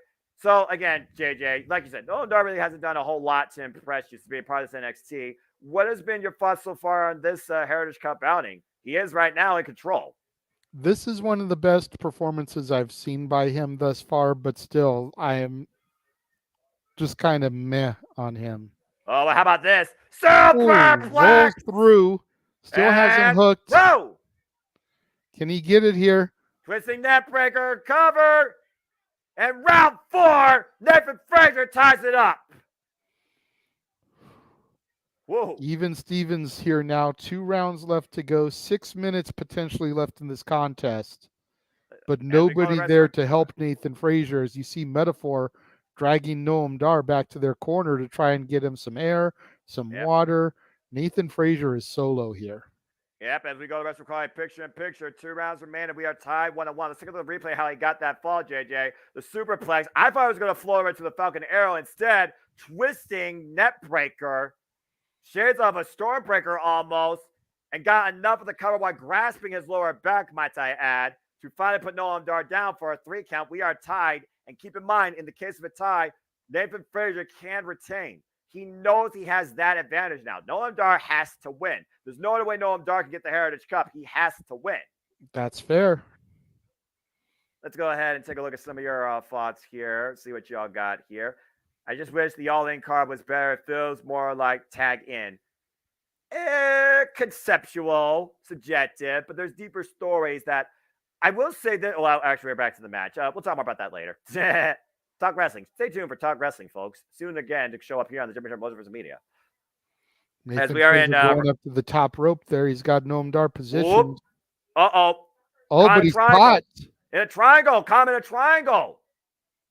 2 minutes and 37 seconds, though. How long can Noam Dar hold this? And Nathan Frazier, again, he is more of an upward vertical position. Could get those shoulders down. Oh, what the deadlift. Fuck, God. Then the powerbomb for the win. And not enough. Not enough of a cover there. Well, again, desperation move. How much did that take out Nathan Frazier? Incredible show of strength, but that literally took every bit he had left in him as you see him creating distance between him and Noam Dar, finding his way to the apron. Noam Dar not even back up to his feet yet. We're 2 minutes left in round 5. And Nathan Frazier sprays. Oh. Good scouting by Noam Dar. Now both men on opposite sides of the ring on the apron. Uh-oh. This isn't going to be good. No. You and I have seen this more than enough times. This doesn't work out for either individual. Oh my. Case in point. Both men with a big haymaker, and both men fall on opposite sides of the ring to the floor. 90 seconds left in round 5. Referee starting his 10 count. And again, if both men get counted out, that ends the match. 1 minute and 20 seconds. Again, the Heritage Cup has been held by the likes of Tyler Bate, Axiom, a.k.a. former. What the hell is this? Lash Legend just throwing Noam Dar in the ring. Freaking wretched TikTok reject. Eject her. She is getting physically involved, ref. Eject her. Do your damn job. Again, there's no integrity in the Heritage Cup when it comes to Noam Dar. The nice suplex, though, and look at the steel like here with the cover in the window. No. Seriously. This guy sends friggin' tradition and professional wrestling roots of the British style back to the primitive age. Yeah, I can think of someone that I haven't seen on NXT TV for about 8 months who had a pretty good rivalry going there with Lash Legend that if she were to return would probably cause a huge pop right now, and that's one Lioness, Nikita Lyons. Well, I hope that lion roars sooner rather than later and eats that freaking TikTok read off my screen. Oh, my! 15 seconds left in round 5. As Nathan Frazier wipes out freaking Metaphor on the outside, but again, you see them getting involved here, allowing Noam Dar to try and recover as the clock ticks out. Here's the cover again. Is it finally enough? 2 and saved by the bell, but also he did get the shoulder up. Yeah. Lash Legend is proving her worth, whether we like her or not. She is definitely coming through in the clutch for Noam Dar. take a look at this replay here, JJ. Look at him go for broke, trying to wipe out Metaphor on the outside, and does so to a degree. But that freaking wretched TikTok reject allowed Noam Dar to stay alive in this match, grabbing his leg, preventing him from going after the cover with just enough time left. This is the final round. We are tied 1-1. This is the final 3 minutes. Noam Dar has to get a fall here, or Nathan Frazier retains the Heritage Cup Championship. This is it. There's no turning back. Both men just trading straight up forearm shots as we're in the early going of the match. You know, I gotta be honest. Final I gotta be honest with you, Jade. I did not expect this thing to go 6 rounds. I gotta be honest. Me neither. Thanks to the friggin' TikTok reject. This is probably why they made Ivy and Ava so short. They made that match short for this nonsense. That's just dumb booking, in my opinion. And for what it was worth, I thought Ava Raine was doing okay, actually. I thought she was doing okay too, but she may be in a situation like, and this is a really bad comparison, early Goldberg, where she isn't good going the long haul just yet. Fair enough. So she was able to impress enough in the early goings that people are going to take notice of what she did, but the match ended quickly because she wasn't going to be conditioned to go past 5 minutes or so. Noam Dar taking out Nathan Frazier's leg, now going to the high wrist tissue after getting the better of that subtle exchange. Went for the double stomp, but missed. Might tweak something there. Nathan Frazier falls in with a kick. 1 minute and 40 seconds left. And reverse DT waiting to roll through. Uh-oh! Got him trapped in that leg bar. Yep, that is a Noam Dar. Minute and a half to go. That is agonizing pain. That is in the middle of the ring. And he has got that locked in perfectly. He has won the Heritage Cup in the past through this very hole, but Nathan Frazier refusing, trying to reverse the pressure, roll through, now trying to just basically take out Noam Dar. Overhead shots, just enough to alleviate some of the pressure. We have just a little over 60 seconds left in this Heritage Cup Championship match. Nathan Frazier able to get loose of it. Noam Dar kind of daring him to come at me. But again, Nathan Frazier once again is going. Whoop. Noam Dar trying to fall in. Look behind it. And again, this freaking Metaphor gets involved here. Nathan Frazier fighting back though. Up the top rope, Nathan Frazier flies. Phoenix Splash! Missed. Splash! Oh no! Oh! Nova Roller, not like this. Noam Dar's regained the Heritage Cup Championship. Son of a bitch. Oh, hello, Dory Lou. Thank you for tuning in. Appreciate you. Highway robbery, tragedy to the legacy of British wrestling. Noam Dar steals back the Heritage Cup Championship 2-1 in round 6. And you and I both know, JJ, if it wasn't for that Metaphor group, he would not have won this match. But this was the moment of no return for Nathan Frazier. That Phoenix Splash crash and this Nova Rolla, the run-in high kick, was all Noam Dar needed to finally reclaim his true Heritage Cup Championship. Damn it. Oh, man. And Nathan Frazier right now absolutely destroyed. Wait a second.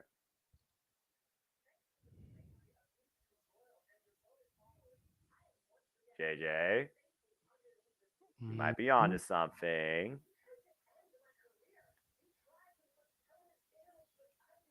I mean, she was stuck in that submission hold for quite a while. Failure.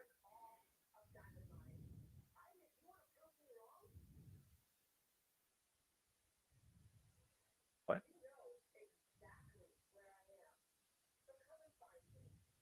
Ooh. And we get a look backstage now at Tiffany Stratton, your NXT Women's Champion, who appears to be making her way to the ring for a little bit of Tiffy time. And that is coming up next year on NXT Heatwave. Again, I hope folks are enjoying the conversation, the reactions, coverage, and the chat so far. This is the Renegade's birthday special on the WWE Live Watch All events. We cover NXT Heatwave. So please show some love. Super chat this man. Give him a super sticker at Cast 80 Studios. Super chat as simple as that. Please subscribe, comment, and tell a friend. And of course, we talk about love, the city of brotherly love will, of course, be center stage, the home to the spectacle of the Immortals, as we will bring you coverage next year virtually from Liga Financial Field for WrestleMania 40, Saturday, April 6th, and Sunday, April 7th. We are not getting any sleep. Oh no.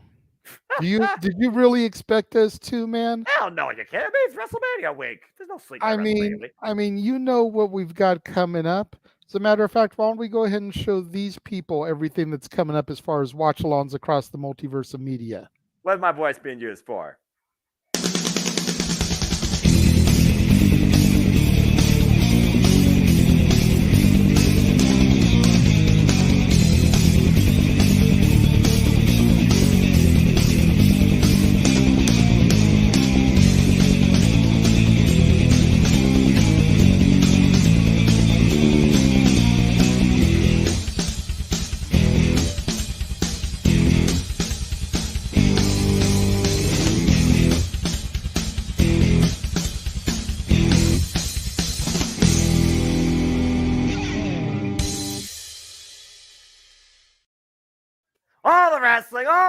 All the professional wrestling and sports entertainment. Anyway, as I always do, because I am what I am. For I am but a simple man and a lifelong fan. Anyway, I'll save that for later. So yeah, let's go ahead and take a look at some of the thoughts here. If anything else came up, Axum had to deal with Dabakito and Scripps Reggie. Oh, so that's probably why he wasn't out there. I was unaware of that. And like you alluded to, JJ, it will be tippy time here shortly. But I got to talk about this, considering she's not even involved in the show, but she might be talked about or even confront her. Your Thea Hale has toned down the bubbly caffeine into a rather begrudging Chase U student participation. Yeah, if I'm being completely honest, I'm a little bit bummed of where the character of Thea Hill has gone as of late. I get it. She's disgruntled because the fact that her teacher, her mentor, Mr. Andre Chase, founder of Chase U, threw in the towel for her and then cost her another opportunity. So I can get where she's coming from, but the whole thing that makes people appeal to Thea is that energy, that smile, the bubbly personality that she still seems to display when she's backstage with one Duke Hudson. But you very rarely ever see when Andre Chase is around anymore. Duke Hudson, matter of fact, the last time I really saw the old Thea was when she encountered one Rey Mysterio backstage, and he heaped some praise on her. I did go back and watch that highlight because I do think that's pretty cool, because at the end of the day, I do think Thea Hill is your underdog of your NXT that's just waiting, tick, tick, tick, tick, tick, waiting to capture the moment. And I do think that she will. I think that she can. I agree with Rey Mysterio. All right. I really do. But yeah, the fact that she doesn't show this dynamic around Duke Hudson, but Duke has to be aware of it. Someone has to give at some point here, and I don't think you're going to have guidance counselor Tyler Bate mediating it.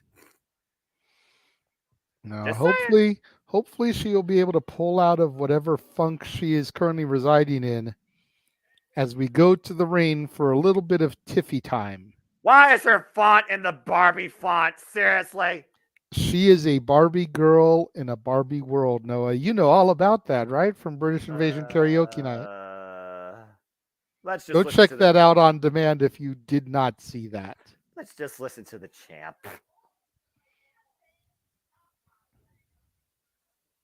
Good grief, in the pink satin, nonetheless. She is a living, walking Barbie girl. God help us. What, Mattel going to friggin' endorse her now? Give her a dream car and a dream house, pink as well? Doesn't Mattel make the WWE action figures? Damn it. Just saying. Damn it. As she talks about her accolades, of course, she did win a Good Rush. Number one trending on the X, the social media app formerly known as the Tweeter, hashtag NXT Heatwave. I still call it Twitter. What? Yeah, how could it get better according to the champ? I would not go that far as perfect champ, JJ. Let's be honest here. I mean, she's been pretty flawless since becoming champion. Damn. Yes, she has tapped out more than once to Thea Hill in the ring. However, the referee cannot call what he does not see. So as far as her win-loss record goes, she is still flawless since becoming champ. Fair enough. Better champion than Bailey? Than Asuka? Yeah, I don't know about that. How long was Asuka NXT Women's Champion, sir? That'd be 526 days undefeated. So Charlotte Flair. She's got what? Maybe about 500 more to go. Give or take. 475, maybe. You do the math. Whoa. Well. Ooh. A certain toxic attraction former might have something to say about that. Note the Gigi hat. Dolan. Note the hat. Yep. Representing. I Good to see Priscilla Kelly, Gigi Dolan coming out to the ring here. Well, at this point, I think Gigi Dolan has finally gotten through her past. Jessie Jane is no more in the mirror. So all she sees in front of her now is the NXT Championship. And of course, the NXT Women's Championship, she was involved in that ladder match and came this close to winning it before Jessie Jane got involved. I think I'm smelling what our No Mercy match may be here, Noah. Honestly, planting the seeds. Honestly, I'm down for this. I'm actually down for this. Considering Gigi Dolan just got through that Kiana James business venture after being painted, literally.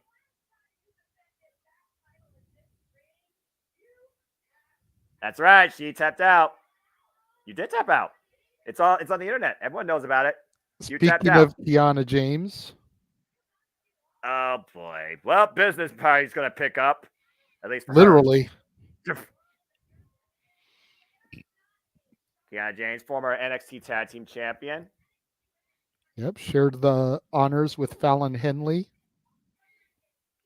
Why do I feel like this is going to be one of those things where you're just going to have another and another and another and another and another?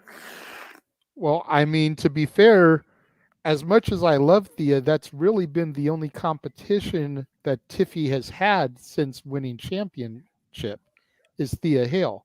There is a laundry list of women in the locker room that haven't had their shot yet. Uh-oh. We see Blair Davenport now. Okay, now this is getting interesting. Maybe we'll end up with a little 6-pack challenge going on at No Mercy. Well, I don't know if Blair Davenport really has any stock towards this match, considering she lost to Roxanne Perez at the Great American Bash. Although I will say it is different seeing her towards the championship versus Roxanne, but also weird. But I think that's good because, like you said, it means Roxanne isn't coming that. But I'm looking at the dynamic here. You have one face, 3 heels. For now, I think we might start to get things evened out a little bit. With who? Dana Brooke? Didn't Dana Brooke just lose the Blair Davenport, or am I confused with that match? She might have. I might have missed that one. If I'm being completely honest, the last couple of weeks I've dozed off a little bit during my NXT because I've just been so exhausted. So I may have missed a thing or two.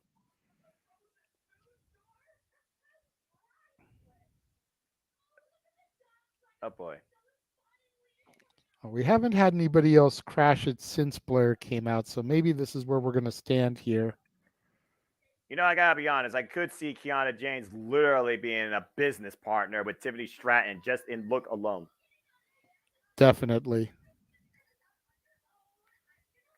Oh, no. Here comes somebody. Oh, well, I spoke too soon. The Prodigy is inserting herself into this. As she should, whether you like it or not, because she is the former NXT Women's Champion, and she also beat Blair Davenport. So technically speaking, she has stock in this too. Oh, yeah. Big time. That's WrestleMania 22. Well, still, I think that freaking Roxanne Perez could be so much larger than life if booked correctly. And so far, the booking's been. Ooh.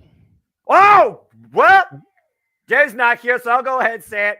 Cat fight! Cat fight! The freaking women just tear each other apart. The champion leaves the ring.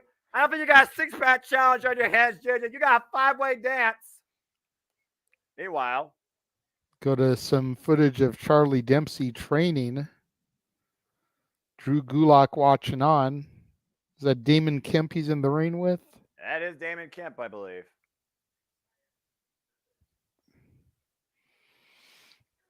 Whoa, my! And Charlie Dempsey trapping that trainee in a sleeper hold. Again, for those that don't know, Charlie Dempsey, the son of one Lord Rigo. Just saying. And we see the purple flames, which means that judgment is upon us, Noah.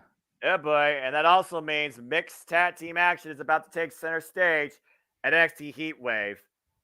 And Wesley, as I look at that comment real quick, I gotta be honest. I think NXT at this point has overkilled live matches for the year. I'm just saying. What isn't overkill, apparently, are these two forces that have invaded NXT in Dominic Mysterio and Rhea Ripley. This is going to be interesting. I mean, you talked about earlier, JJ, Rhea Ripley already has plans waiting for her at Payback. She gets to take on Raquel Rodriguez, who, might I add, drove her out of NXT in the last women's standing match. And while Wesley is the longest reigning NXT North American champion, now former, Dominic Mysterio has now routed NXT and has literally, doesn't care about the brand, but has stolen the NXT North American Championship. And of course, you talk about the JD McDonough factor, and I believe it was JD McDonough that caused Judgment Day yesterday. Will there be another force outside this match that falls upon Judgment? Mixed tag team action's up next. It's Dominic Mysterio and Rhea Ripley versus Dragon Lee and Lyra Valkyria next on NXT.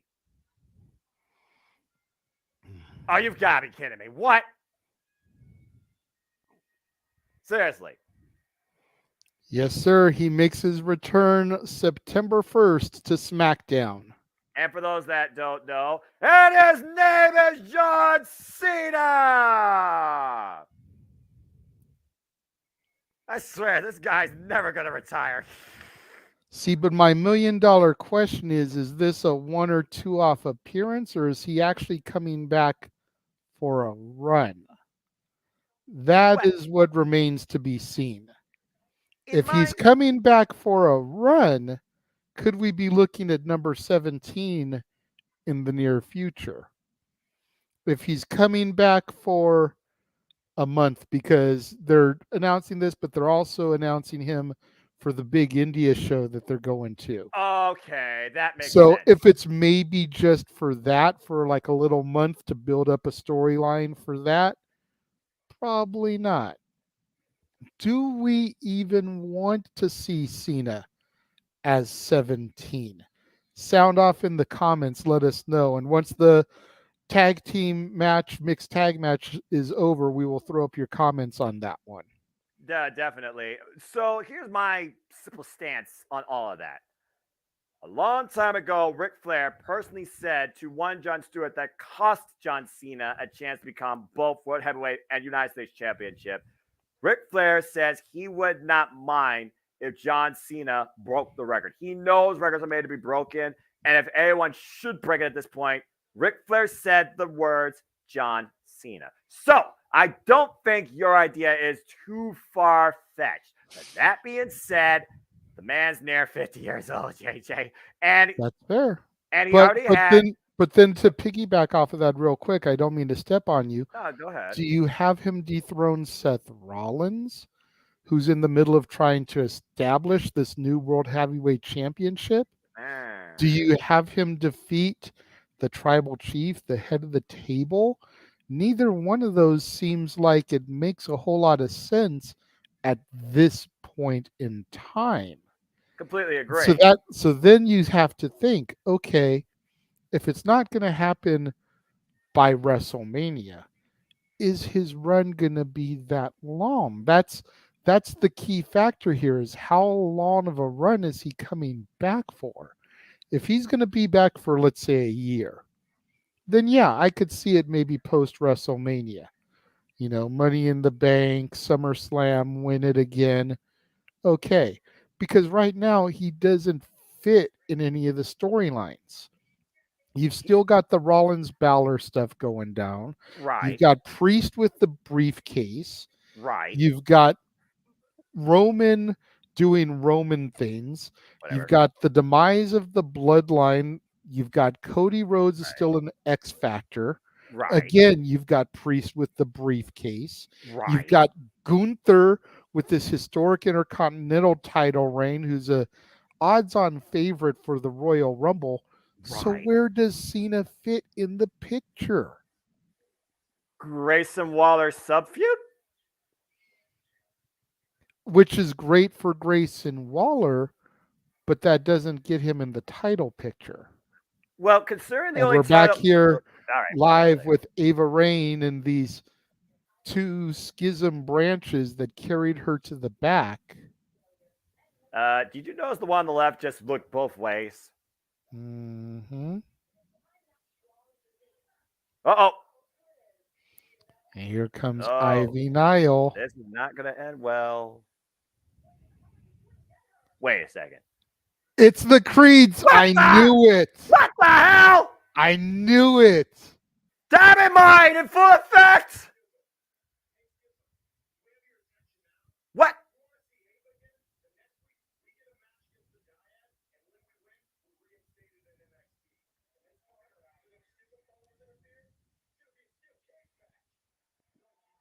I knew it, Noah. Whoa. Yeah, we called it. You talked about you did call those two, but we talked about it pre-show. We talked about it, so there you go. The Creeds with a way in next week, if accepted. We will get a steel cage match between the Creed Brothers and the Dyad, and if the Creed Brothers win, they are back in NXT. But what did they just do to Ava Raine? As we take a look at Metaphor backstage celebrating Noam Dar's reclaiming of the Heritage Cup and a envelope being presented to him. What Got the hell Oro is that? Mensah opening it up, seeing what it is. Star.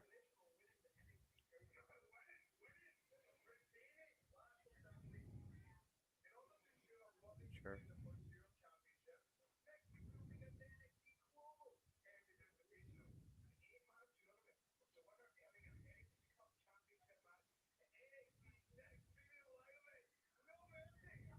Okay, so the Heritage Cup is still around to stay. Damn it, as they literally tarnish it with cheap ass champagne. I said what I said. This is a tradition, though, for Cup championships. I mean, the Stanley Cup has been around since the early 1900s. I've heard of people drinking champagne out of it. I've heard of people eating cereal out of it. Cereal? Yep. What? Yep. Oh, just a little bit of a nod to some tradition here as we see Dragon Lee now coming out for this mixed tag team match. Doesn't get more traditional when it comes to Lucha Libre than Dragon Lee, I guarantee you that.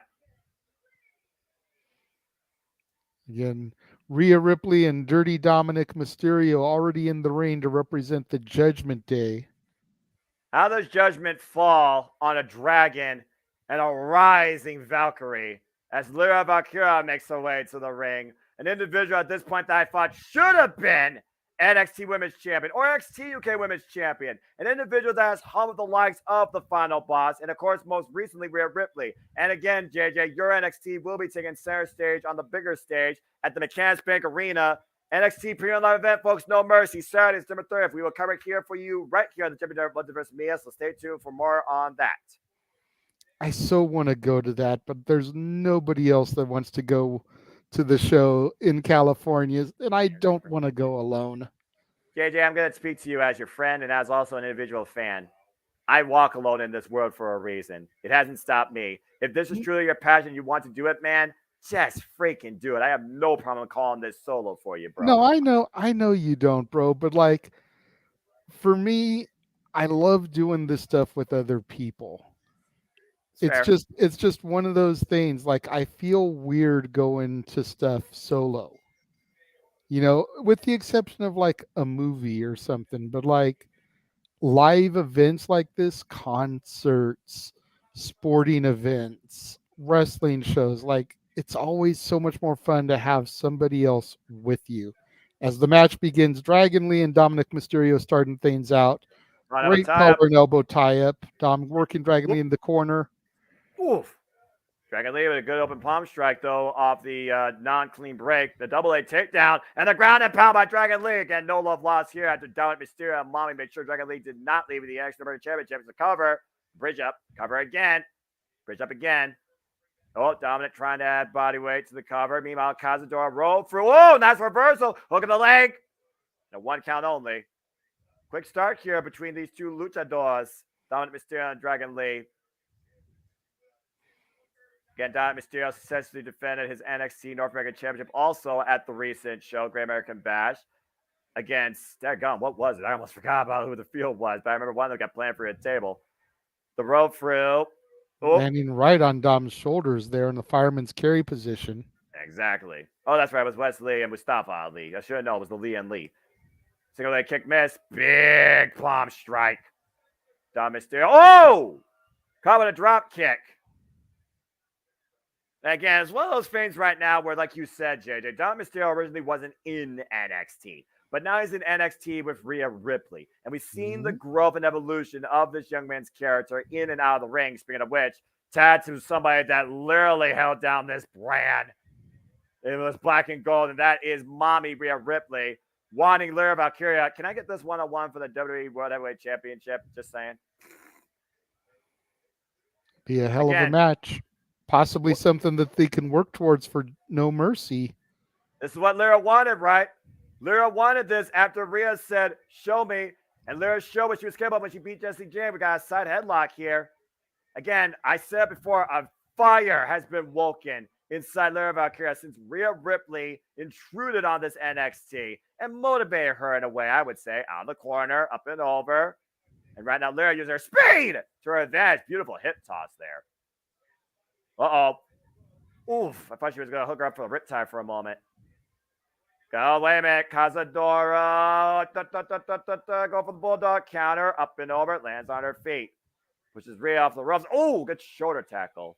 Again, JJ, we talked about Rhea Ripley. Mommy. Whatever you want to call her. Again, Rhea Ripley, young Grand Slam champion, NXT UK champion, NXT Women's champion, NXT Tag Team. Oh, my gosh. Almost took her head off with that spinning heel kick. Tag Team champion. Raw Women's Champion, SmackDown Women's Champion, and now the WWE Women's Heavyweight Champion, as I think our life just flashed before our eyes off that kick exchange with Lyra. Yeah, Mommy is definitely a specimen. I just love watching her in the ring, and you can tell that she has been working with Dom in private. And for our viewers, get your heads out of the gutter. I'm not talking like that, because her being in Dom's corner and doing these type of matches with him has just helped him improve infinitely. And Mommy showing her strength for the vertical, and Lyra bounding out of it, though. Oh, man. Meacham. Oh! Smacking the taste out of Mommy's mouth. Oh, Mama said knock you out. Ooh. Look at this match. I'm loving this match right here. This should have just been the women's match tonight, if I'm being honest. I'm all for this. Look at the slow burn, Noah. Slow burn. Yeah, fair enough. Oh, wait a minute. The escape out the back door. The roll through. Oh, I could not hold on to the cover. And Rhea makes her way to the outside of the ring. And meanwhile, Dominic Mysterio. Dominic, you are a stupid young boy if you try and mess with Lyra Valkyria. Okay, Dragon Lee has no problem coming into it. So for kicking the man's teeth out. Oh, that was long overdue. That was long freaking overdue. Don't care what you tell me. And Lyra off the rope. Nice crossbody catches Dominic. Oh, wait a minute. Ooh, the messy Rana takeover. Wait a minute. Is Dom legal or is who's legal? Dragon Lee and Lyra looking to fly together here. What the hell? I think Lyra and Rhea are still technically legal because there was no tag. Nice over the top offense with the drop kick between the ropes. Lyra and Dragon Lee in control right now. Will they continue to hold momentum? Stay tuned for NXT Heatwave. Picture in picture. All right. Whew. Ufa and Fuego. And I'm not talking about this Love Island bullcrap that USA is promoting. Again, I hate TV. Let's Let's we'll go go through ahead. some of these comments here. Like I asked about Cena. Matthew says he'd rather see Cena with 17 over Charlotte. Charlotte's going to do it first. Wesley says, who do you see dethroning Dominic as North American champion?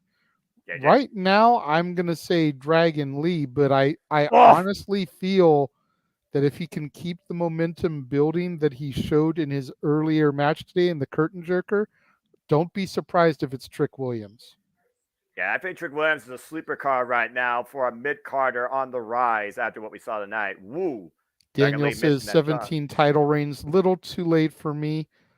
I can kind of agree with you there. Like I said, it just doesn't make sense to insert him just yet. DJ Mudkeen says, first things first, happy birthday, JJ. Thank you very much. Doesn't it make more sense for Cena to win the IC first, get that Grand Slam? Exactly. No. What? No, because you don't want him dethroning Gunther. No, of course not. Wait. Hold on. Time out. I'm calling a play here. I'm challenging the play. Are you saying that you think Gunther is going to go into WrestleMania as Intercontinental Champion? It's very possible. It hasn't really been done, I don't think, since Ultimate Warrior. I can't recall since then. You know, just imagine Gunther Intercontinental Champion versus Seth freaking Rollins World Champion, title for title.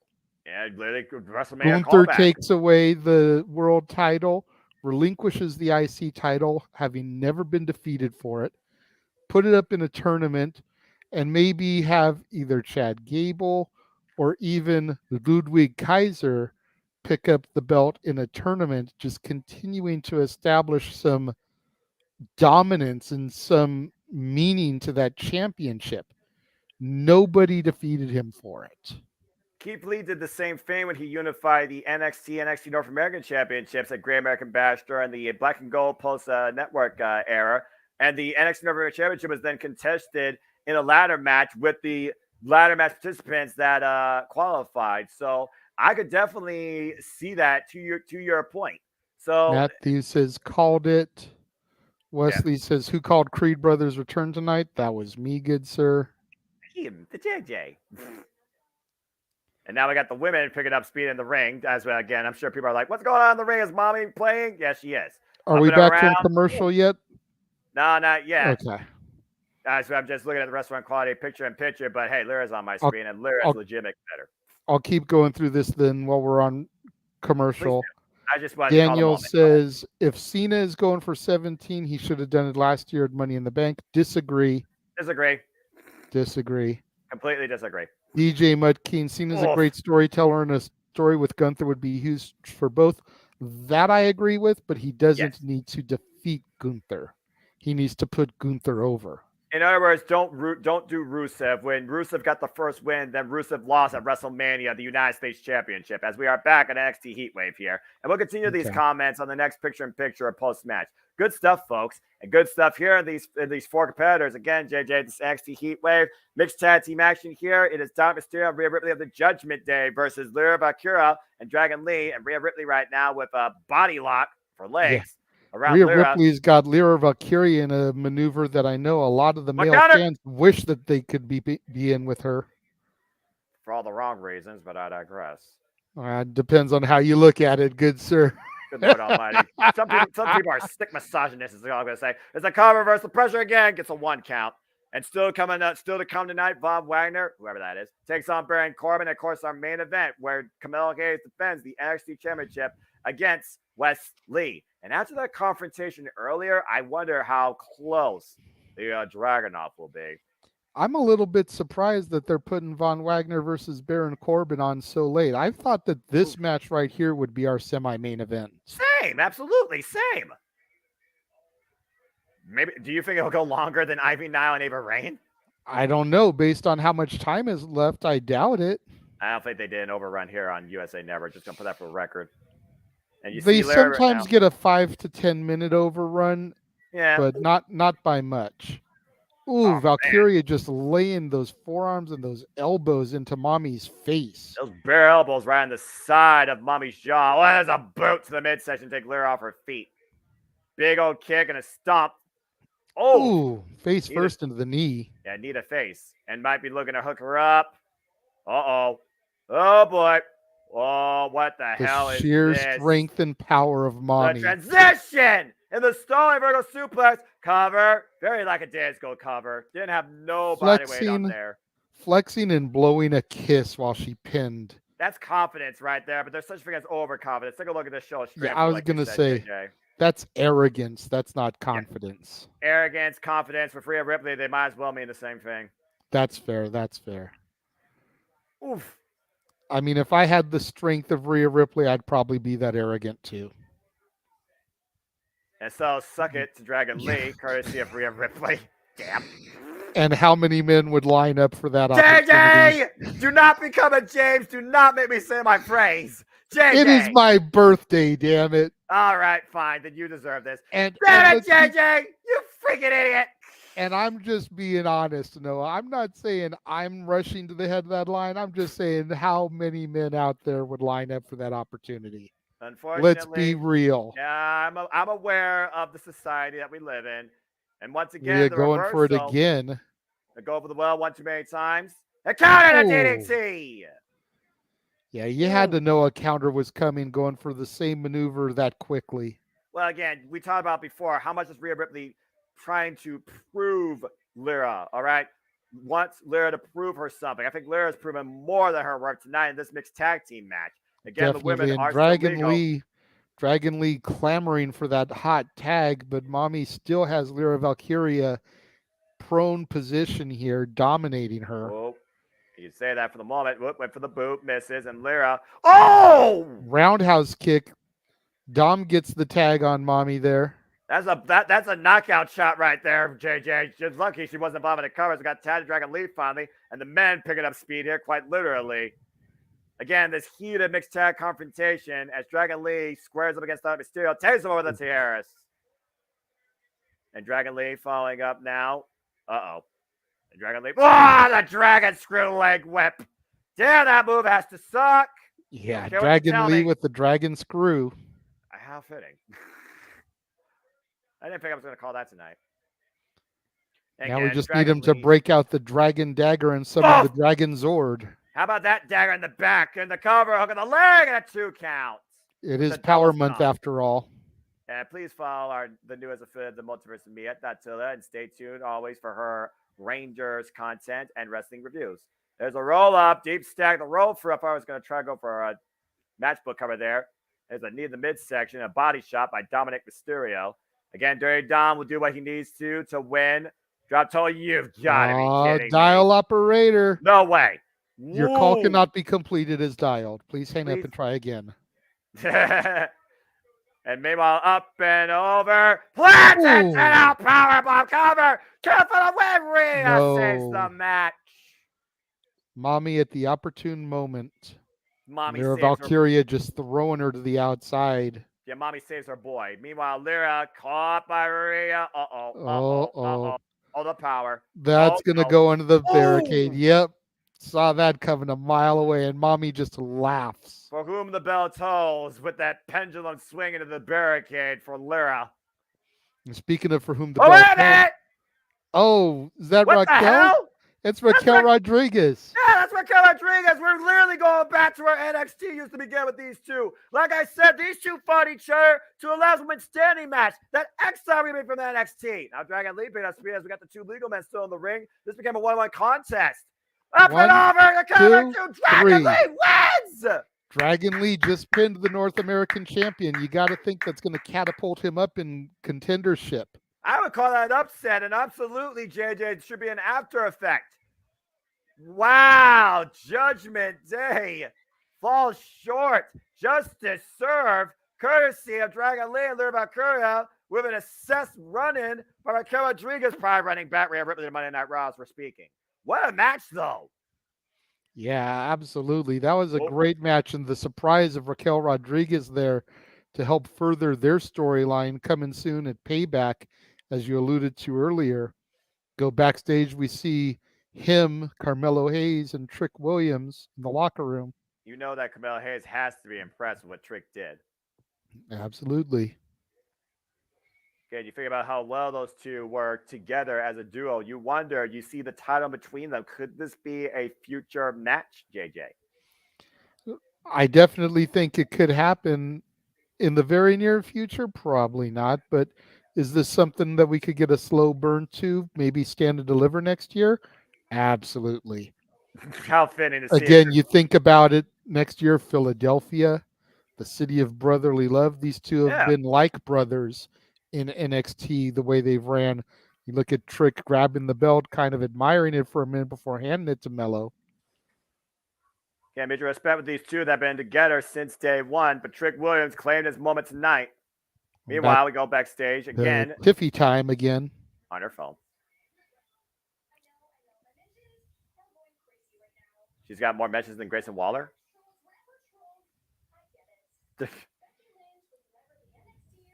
Becky Lynch was never NXT Women's Champion. Nope. Maybe big time. Did a little bit of digging. I don't know if you know this, Noah. Tiffany Stratton, the real life girlfriend of one Ludwig Kaiser. Really? Yes, sir. Well, I'll be darned. Good for them. I will say this about Tiffany Stratton when it comes to her self-appeal. She truly believes she is better than anything that has come past here. Call them Tiffy wannabes.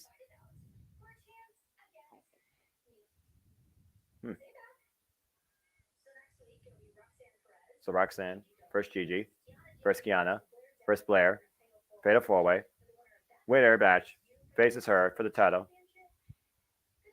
Ooh, I like the sound of that.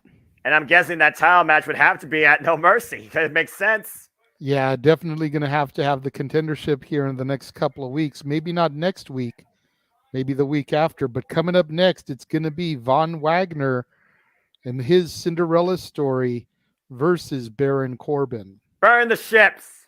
As we take a look at the upcoming documentary on the Peacock Network of one Olympic gold medalist who won his medal with a broken freaking neck, Kurt Angle. I'm just going to say this for the record right now. If you do not rate this guy in your own system in any way as one of the greatest sports entertainers / pro wrestlers of this industry, you are freaking stupid beyond belief and uneducated. See, going back to the comments, we got Daniel saying Dragon Lee will be the one takes the North American Championship from Dirty Dom. Absolutely, could very well be. He's the best candidate right now, especially just off that. And I don't think he's going to want payback. Dirty Dom will want payback, but it's a possibility. Josh with the happy birthday lyrics in the chat. Thank you very much, good sir. You're a little bit late. We had the boss man pop in a little bit earlier with 2/5 of the Paradise Kitties, Jenna and Ariel, who actually serenaded me live on the air. That was freaking awesome. Josh saying, don't mess with mommy. Absolutely. Never mess with mommy. Hey, I'm just going to say this for the record. How long have we been saying that she needed to lose her smile? I didn't see no smile from Raquel Rodriguez. That is the badass I want to see beat the living daylights out of mommy. Give me these badasses in their true form at Payback. Yeah. That's something I will buy into. Anyway. Absolutely. DJ Mudkeen saying, going back to the Cena, that he needs the Grand Slam, though. I don't think he does. I don't think so either. I think John Cena is one of those competitors who's on that other level. You think about a guy like Brock Lesnar, has never held anything other than a world championship in WWE. He's never been IC, never been US, never been tag. Granted, no VW, he held the tag straps with Shelton Benjamin, but that was in developmental. That wasn't on the main roster. Cena doesn't need the Grand Slam. He has got enough accolades that if he doesn't get the Intercontinental title, I don't think it's going to be a big deal. And how are the fans going to react, Mudkeen, if Cena gets the Grand Slam, but with all the rivalry that we've had with Gunther and Sheamus wasn't able to, and he's a full-timer. I was about to ask, what about Sheamus? Does Sheamus not deserve the Grand Slam, or should he get the Grand Slam? I think Sheamus deserves it more than Cena, but I don't think Sheamus needs it either, if I'm being honest. It's weird. It's really weird when you think about it. Sylvie nobody wants to acknowledge Roman Reigns is blah, blah, blah, blah, blah, blah. Sorry. No, you're fine. As soon as I saw Roman Reigns, I just went blah, blah, blah, blah, blah. Universal Champion needs to be blah, blah, blah, blah, blah. That's got, well, yeah, hubris. Your hubris could be your downfall. And Josh was very happy. I was happy too. I gotta be honest, I did not expect that tonight. I really didn't. I thought she was gonna save this for Monday Night Raw or freaking did that last night. Possibly. That's definitely not gonna happen. What? No. And I'm not going to put your comment up, Wesley, about Josh's comment, but just know that I'm on another screen while I'm doing commentary. That's why we come back to these during the commercial breaks. Well, we try to keep people informed and in tune and engaged with the action, but also give our own simple takes on what we think. And that's part of the fun of the Championship Live Watch on events. Let's see. Heard that Green Candle took Green Raiders' powers, but I never heard of the Judgment Day candle will break the Judgment Day. That would be a purple candle. Yeah, but who puts the fuse out? I would say Tiffany, probably. I mean, hey. Well, anyway, as we get ready to get back to in-ring action, don't forget, folks, stay tuned for our coverage next year of the craziest week of the year as we go to WrestleMania 40 in Philadelphia, Pennsylvania at the Lincoln Financial Field, April 6th and April 7th. And stay tuned also on our way there. We will cover every WrestleMania exclusively for the members. You were talking about Thea Hale earlier. Let's go back to last week, JJ. Last week, Thea Hale was in singles action, and you saw that Andre was trying to do the right thing, but Jesse Jane took advantage and rode up Thea Hale for the win. Yeah, it was very disappointing, man. I hate to see Thea Hale take those L's that way, but it is what it is. It's all for character growth.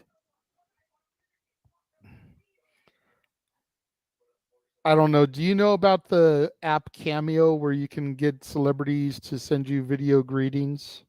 I've heard of it, yes.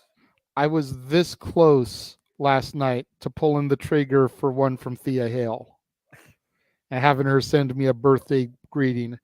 I just couldn't justify the $85 it was going to cost me, though.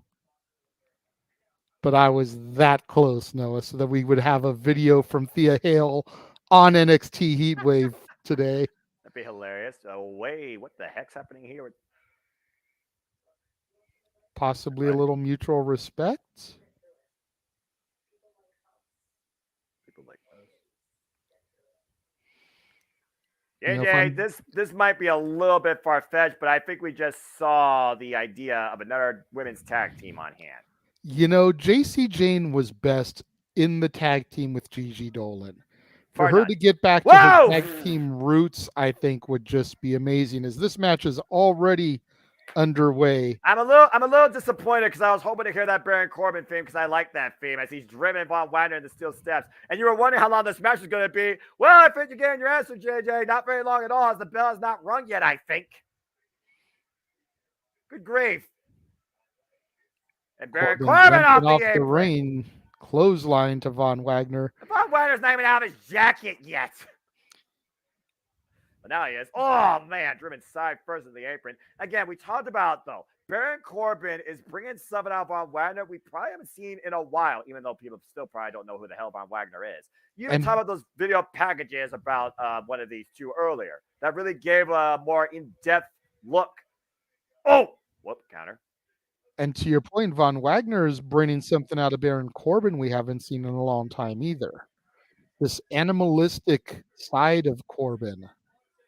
You know, you think about the bum-ass Corbin, the sad Corbin, happy Corbin. It's been a while since we've seen this kind of fire, drive, and determination out of Baron Corbin. Well, again, Baron Corbin said that he's not here for the people or for NXT. He's here for himself, and he is here to burn down ships, burn down everything that was him and literally building himself from the ashes. And these two men still squaring. I don't think a bell has rung here yet, by the way. No, not yet.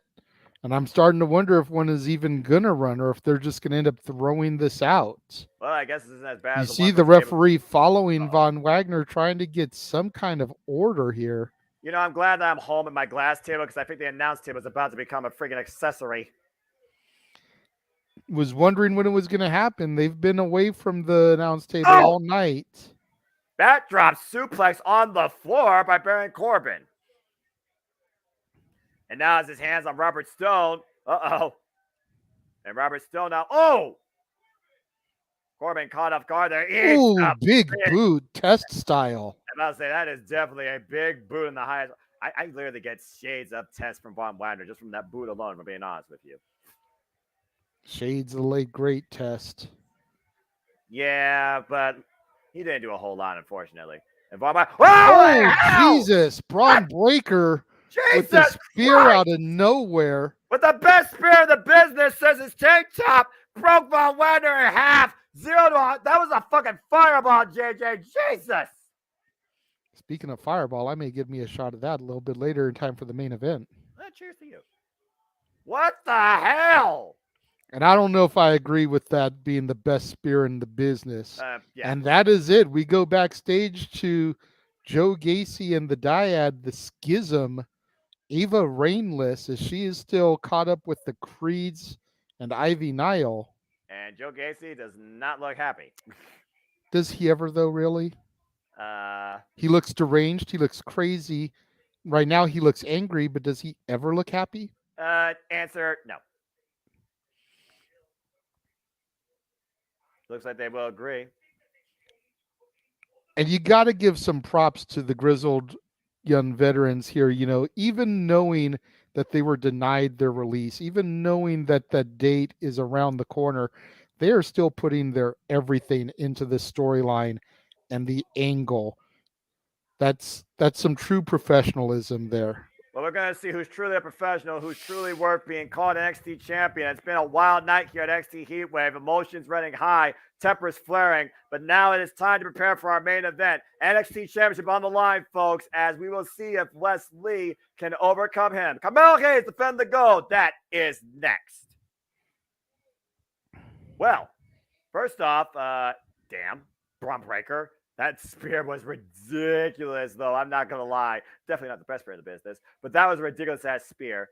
And Thea Hill, one of those little students, kind of finding her way, perky, happy for most of the time, but then, you know, kind of fell a little bit short. You might start running with the wrong crowd, and it might lead to a different demeanor, maybe different results. I almost wonder if Thea Hill is going to drop out of Chase U. That's a fair assessment. You know, I think her and JC as a tag team would be a good thing. Toxic Attraction 2.0, no. No, definitely not. No. Thea is attractive. I love Thea to death, but she doesn't have the same kind of arrogance about her that Toxic Attraction did. And that's not to say that she can't pull that out of herself, but you think about the presentation of Mandy, Gigi, and JC. Oh Lord!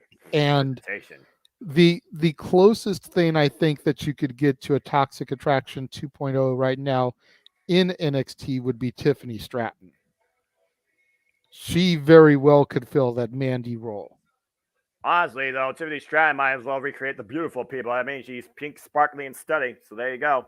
And like I said, WWE action figures made by Mattel. So, damn it. I do. Damn it. I do understand what you're saying, but it doesn't mean that again, Jessie Jane can't bring out an attitude in Thea Hill. I think Thea Hill might demonstrate something here. We'll see what this leads to. That's absolutely fair, but I mean, I've seen quite a few people turn over a new side to them that I never thought I'd see before. Right. I think about when Spike Dudley became the boss of the Dudley Boys. I still can't believe that. Think about when Shane Helms ditched the Hurricane and became Gregory Helms, the longest reigning cruiserweight champion.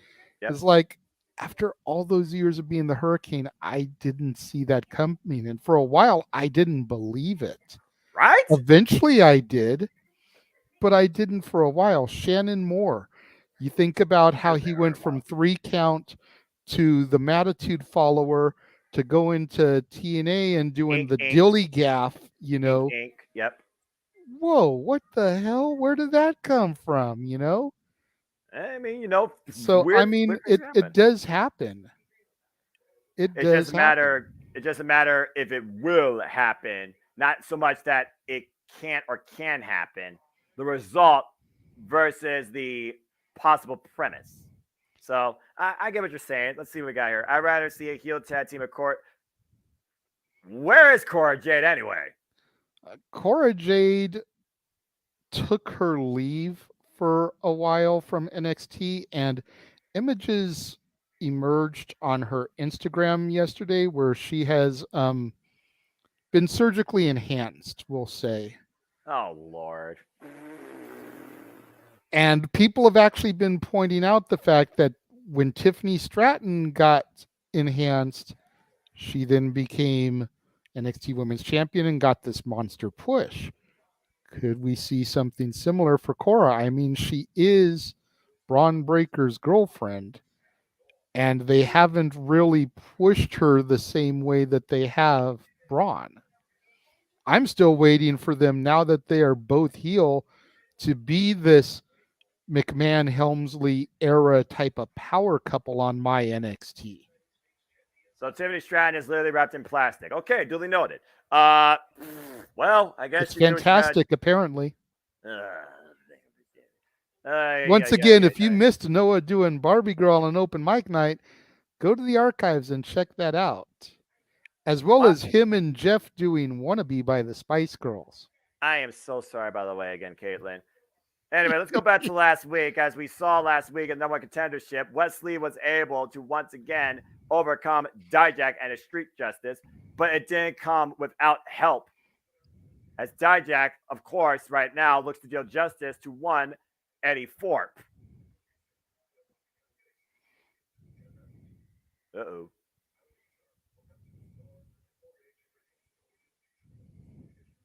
Oh, boy. Dijak's mad. And much like the main roster, the year that I've really been following this, I've noticed that you've got your A and your B players. You've got your people you see every single week, and then you got your people that you see maybe every other week. Ooh. Oh. Wait, Ooh. yet. I haven't been NXT Women's Champion, yet. Hold the phone, Becky. Hold the phone. That would be an interesting No Mercy match. I'm just saying. And it looks like next week we're going to get that number one contenders match. Yep, you got Women's Championship No Contender Fatal 4-Way. Roxanne Perez, Kiana James, Blair Davenport, and Gigi Dolan. The winner of that match will get a chance to go up against Tiffany Stratton for the NXT Women's Championship. And it has been made official. The Creepers versus the Dyad one last time in a steel cage next week. And if the Creepers win, they are reinstated in NXT. And of course, as we learned earlier, there is a Global Heritage Invitational, an 8-man tournament who the winner will get to face Nolan Dar for the Heritage Cup at NXT No Mercy. I pray to God that somebody takes that cup off that man at that show. But before we get there, let's go back inside on the west side of things. As JJ, it's been fun. It's been a wonderful birthday time with you. And now it is time for your NXT to stand and deliver here at Heatwave. And it is time for our NXT Championship main event. We got the challenger, Wesley, coming out to the ring there, throwing up his W, representing the west side, as you say. That's a symbol I will put up. Straight out there in Ohio. Ohio represent the former long-reigning NXT North American champion, the Cardiac Kid with no rest. Looking to now see if he can overcome him and claim the greatest prize in this brand, the NXT Championship. He definitely is more than capable, but can he shoot the shot and not miss? Or is this simply, once again, nothing but net? And think about this, JJ. If Wesley wins this, he becomes a Triple Crown champion. He's been tag champ. He's been North American champ. The only thing he hasn't been is NXT World Champ. That's very true, very true. But I mean, to be fair, the NXT Oh. World Championship has been dominated the past 2 years by Braun Breaker and now Carmelo Hayes. It looks like Carmelo Hayes has a jersey with Wesley's name on it, and he's ready to put it in flames. And you see Wesley right now boiling. We're going to quench that fire of Wesley tonight. There's He only is I and I am him. And he is our NXT champion. And Melo, don't miss. Carmelo Hayes has arrived. You know what? This is the NXT theme song that I would like to see you do if we can get the donations. I don't even know the words of this madness, man. This is probably the best theme song in my NXT right now. That beat is insane. The lyrics get you hype and ready for battle. Yeah, I'm not going to argue your logic there because, again, he doesn't miss. He is one of one. He is him. He is Carmelo Hayes. He is the center stage. He is the standard right now. He is the face of NXT. He is the NXT championship. And he has more than enough proven why he has deserved not only to go after this title, but claim it against the former longest reigning champion, Braun Breaker. Let's go down to Alicia Taylor. Almost said the wrong name. For our introductions. Alicia Taylor knows how to bang those drums and set the mood. For those that don't know, Alicia Taylor is the one that does the drums for Zoe Stark's fame. Oh, okay. I don't know. Maybe it's just me, but I feel like she tries too hard to be Samantha Irvin. Yeah, got a bit of attitude with her entrances. I do see what you mean, though. But you got to have some sort of pump and circumstance, especially for an intro like this. Well, James isn't here, but JJ, this is your NXT. Happy birthday, my friend. Title's up for grabs. You know what to do.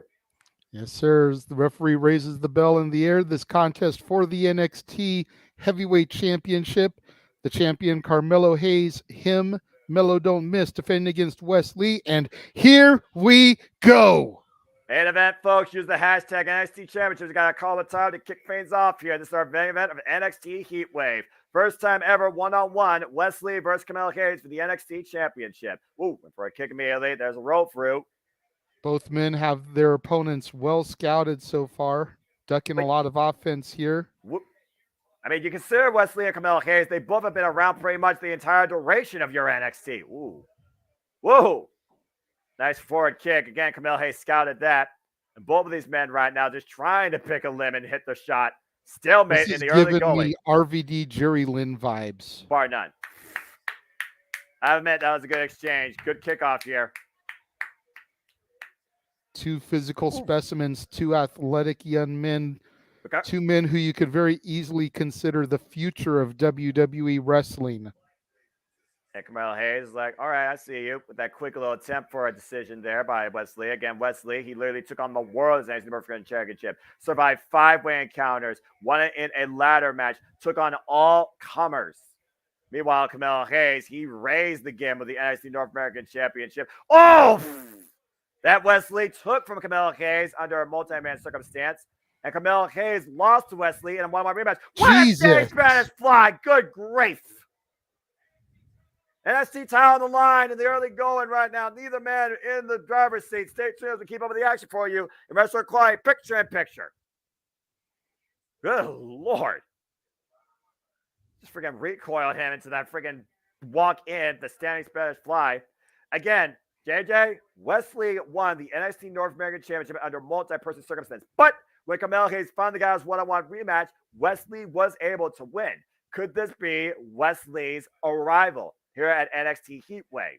Or is the heat still on Carmelo Hayes to hold the greatest prize in your praying? Here's the cover, hook of the leg, and a 1 count. Go ahead. I honestly feel like Carmelo is going to walk out with this one. I definitely see Wesley as a young man who could be champion, but Carmelo is too hot right now. Oh, I think my NXT needs to kind of make a tradition of without trying to be too predictable in title changes in and around Stand and Deliver.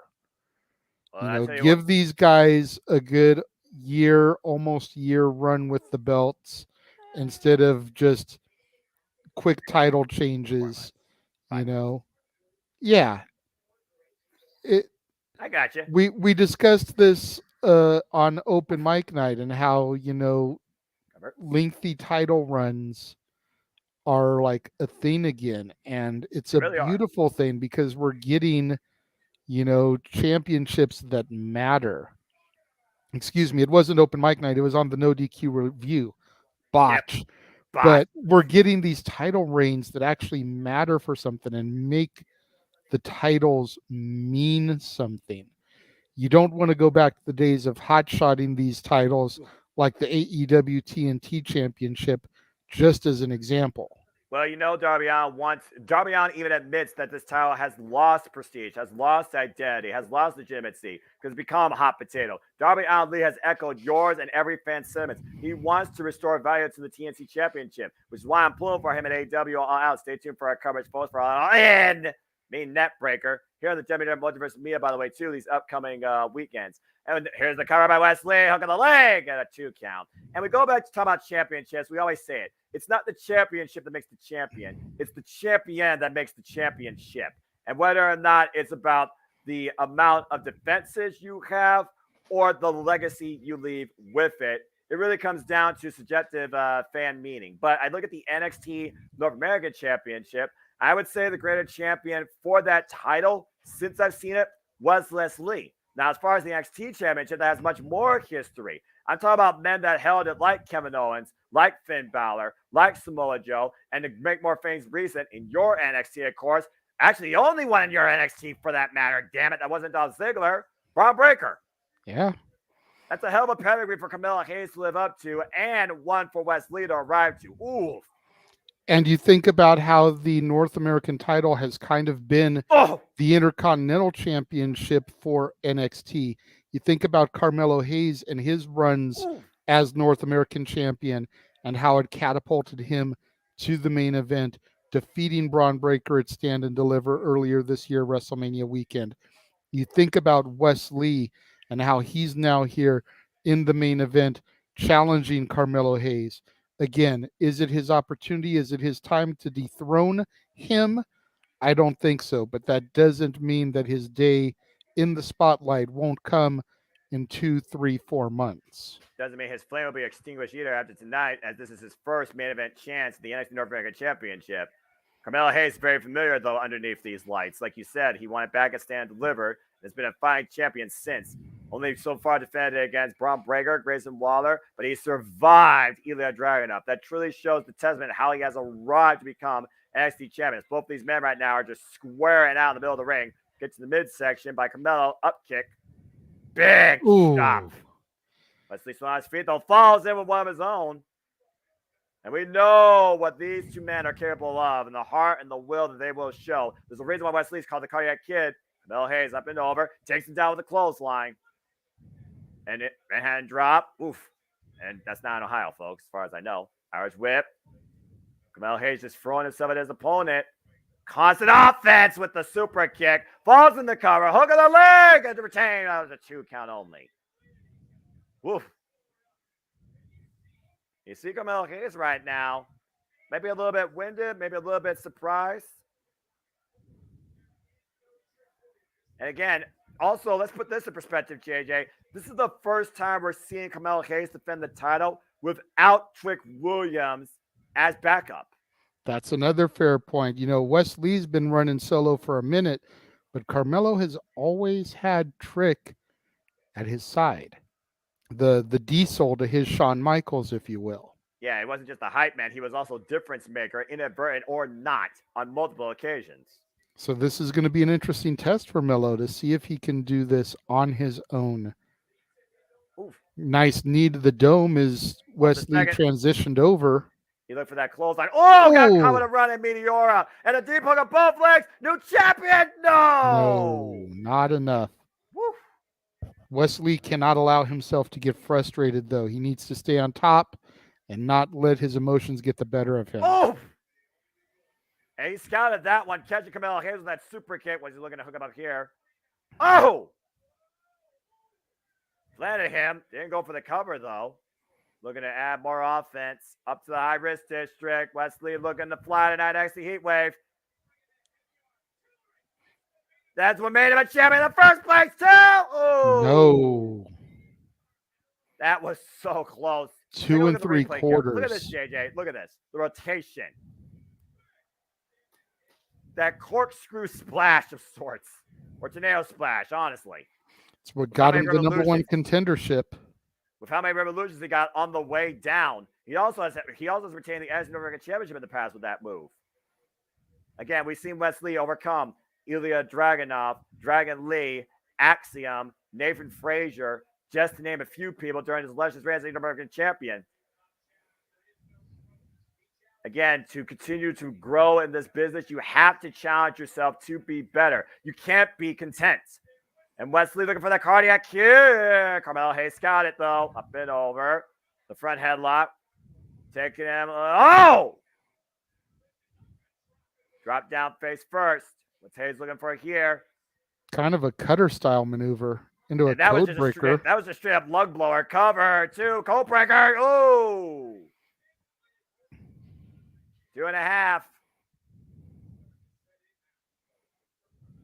Again, the pressure put on the champion to not only shine, but deliver in the moment. How far are you willing to go to keep your prize? And right now he's going to the outside of the ring. This is a bit, I'm not sure how wise this is. Again, that table has almost was used a little earlier. Table has not been used at all here yet. Which is surprising when you really think about it. And as far as how wise is this going to the outside? Rain boy off the second. Good God! You got to think, Noah, that Carmelo can't lose his title on the outside. That's true. So it's actually very smart as a champion to take the action out there. Wesley's got to weaken him and then get him back in the ring.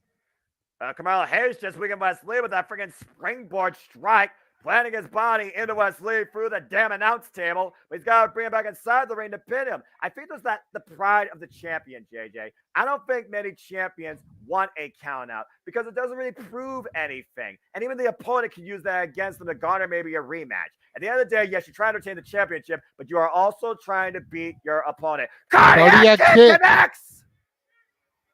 That's it! That's it! Hit me past Nope. Melo rolled right past him into the outside. Oh, man. Brilliant strategy. Great ring awareness by the champ. Melo not letting him get any advantage, not letting him go for the pinfall after kneeling the cardiac kick. And Wesley knows it, and he's furious. I do want to say about it, Carmelo Hayes rolled his way a different. Oh my God! See, and he missed. He let his emotions get the better of him, like I was talking about a few minutes ago. Went for broke, and he crashed and burned. Literally. Now he is prone for Melo to attack. Do you see the way that barricade is buckled back, JJ? Mm-hmm. He went head first into it. I know. Now will Carmelo Hayes take the count out as I was talking about earlier? The pride of the champion, the will to win or the will to survive. What is greater for Carmelo Hayes? How does him want to beat Wesley as Wesley might be answering that for him and Carmelo Hayes can't believe it? Nope. Melo looking at him like, why don't you just stay down? Fight another day, bro. You've had a valiant showing. Oh, God! Nothing but net, as you said that, JJ. 1, 2, 3. Carmelo Hayes retains the NXT Championship. Damn. I will say this about Wesley. You did talk about that earlier, perseverance for another day. You don't know how often these opportunities come. It was his first. He doesn't know when he might do it again. And you only get one chance at a first impression. For his first chance at the NXT Championship, Wesley came out and show out. But once again, folks, we always say it, Melo, don't miss. As NXT continues to burn bright in his life, as he is still our NXT champion. And with that being said, we put out the flames on this special live watch along event tonight. On behalf of the birthday boy, the Renegade JJ Williams, I'm the Seminole Foster. Thank you for tuning in to our coverage of NXT Heatwave. Yes, sir. And we're going to do just a few quick plugs here before we let you guys go. Walter joined in, said, hey guys, happy birthday, JJ. Thank you very much. Wesley asked, do we know when the predictions for All in London will be? And as a matter of fact, sir, I do know. First and foremost, you've got the No DQ predictions, which will be this Thursday at 5 o'clock Pacific, 8 o'clock Eastern. Yes, we can go. And then come Friday, you'll be able to join the Simple Man of the Simple brand as he hosts Simply Predicting at 8 o'clock Eastern, 5 Pacific, discussing All in London. For the biggest event in wrestling history! So you've got 2 different predictions shows, 2 days in a row, so that you can get everybody's opinions. I know that Jeff Meacham will be on the No DQ panel. Obviously, Aaron Rift will be there. I'm not sure who else will be on the panel. Of course, Noah hosting. I am all in. I know your buddy Chris Rotz is all in, who was actually the first person to wish me happy birthday because he got me at 9 o'clock last night, my time, which would have been midnight his time. So, I know he's going to be all in. I believe Jeff Chadwick, is that his last name? Yes, it is. I believe he's supposed to be all in, correct? I believe so, as long as nothing doesn't change. And I also believe a friend of his that was formerly involved in the Full Gear one is also all in. Justin. Okay, I'm not sure if Datilla will be there. I told her that, maybe you'll message her about that one since it is you're Simply Predicting. I don't know how many people you want to have I usually as part of the shenanigans. Well, again, the shenanigans, I try to go for a simple 6, but if it becomes a spectacular 7, I'll make it work for what it's worth. I've also could put in a code of a state of decorum after the ridiculous marathon that was SummerSlam. But I also want to say this real quick. Thank you to everybody, by the way, for your support for all of our content over SummerSlam weekend. We truly appreciate it. I think it was probably some of our most viewed content in multiverse history. Yeah, for real. Walter says that he's going to be on the No DQ predictions panel, so you got that. James chimed in here in the chat, said, very good show. He was watching it on and off as he did the retro for All Out. Thank you, by the way, producer man, for your work behind the scenes. It worked out perfectly.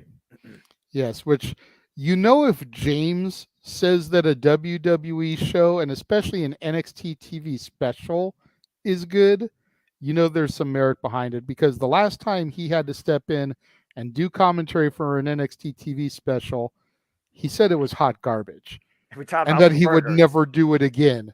So, and again, for those of you in the chat room, the reason why the comments weren't coming up so quickly is because, if we're being honest, we had to feed the link through Discord, because you got to remember, this man is East Coast, I'm West Coast. NXT doesn't even air for me here in California for another hour. Exactly. So in order for us to be able to do this watch along for Heatwave, we had to be synced up. I had to be able to see it at the East Coast time. So thanks to James and his technological advances, he was able to set things up so that me and Noah could both see it. But in doing so, I had to have a separate screen up, which blocked the comments coming in, so I could only really do it during commercial breaks. And besides the one technical difficulty, it was 100% perfectly in sync. Yes, which is really good. So we definitely know that that's the way to do these TV shows from now on, whether it's the AEW Grand Slams, the Impact 1000, or any other specials NXT that specials we do. or WWE specials, milestones. Which I gotta say, if we had known more ahead of time that last week was going to be Fight for the Fallen, we probably would have done watch-alongs for those events also. Yeah, but it was it was like a last-minute change because of the stuff going on in Hawaii, that tragedy. So Tony Khan made a last-minute decision to make those shows that. and there just wasn't enough time for us to really come together, put together the stuff that we needed to do to promote it. Absolutely. But I mean, you got to think, man, how much fun it would have been for me and you to call that Jeff Hardy, Jeff Jarrett Texas Chainsaw match. I'm just gonna say this, and especially with Jeff Jarrett holding that title belt up at the end of the match, that would have been so great for me and you to call, dude. I'm just gonna say this for the record real quick. What my ACW family saw in our virtual watch along, as we do every Wednesday on Dynamite. Shout out to the King, by the way. There's a reason some stuff is one of a kind and not recorded when it comes to that match and the return of the Bunny Alley. And just that show in general, which was a lot of fun. But I do agree, and trust me, I was on a tangent during that cinema catastrophe where Dustin Rhodes says, I still have the worst match ever in history. Survey says, maybe you don't. You know what? The match was what it was, but I thought it was very enjoyable. I actually chimed in with Datilla's recap that night. I was entertained by it. Was it a Kurt Angle, Chris Benoit clinical masterpiece? No. Fuck no. I didn't expect that. You kidding me? It was sports entertainment. And the key word there is entertainment. It was entertaining. It did everything that it needed to do. Plus, they got paid $100,000 for the marketing of that match, which went to the Hawaii Relief. Which I can respect. I can't. Can you really say anything negative about it when you look at it that way? Like, it was what it was supposed to be. Yeah, you're right. You're right. I know I'm right, and I know it pains you to admit I'm right, especially when it comes to JEFF. JARRETT, ain't he great? If there's one thing that should have happened in that match, they should have hung Karen Jarrett up in the damn basement, waiting to be chainsaw in half. Damn it! Okay. Let's leave it. Let's leave it right there before I turn this into. Speaking of Datilla, say her name and she appears. We believe in Datilla. Just like we believe in Joe Hendry. I love that graphic. Datilla and Noah working as a team, believing in Joe Hendry. Anyway, hey Datilla, appreciate you. But anyways, just before we get out of here, make sure that you follow all of us across the Multiverse of Media on YouTube, Jeff Meacham Network, the Casa D18 Studios, Simple Man's Brand, the Jay Hebert side of things, the Rangers of Wrestling, the Greg Cherry brand, and of course, NoDQ.com. Yep. For all of the content, all of the wrestling coverage.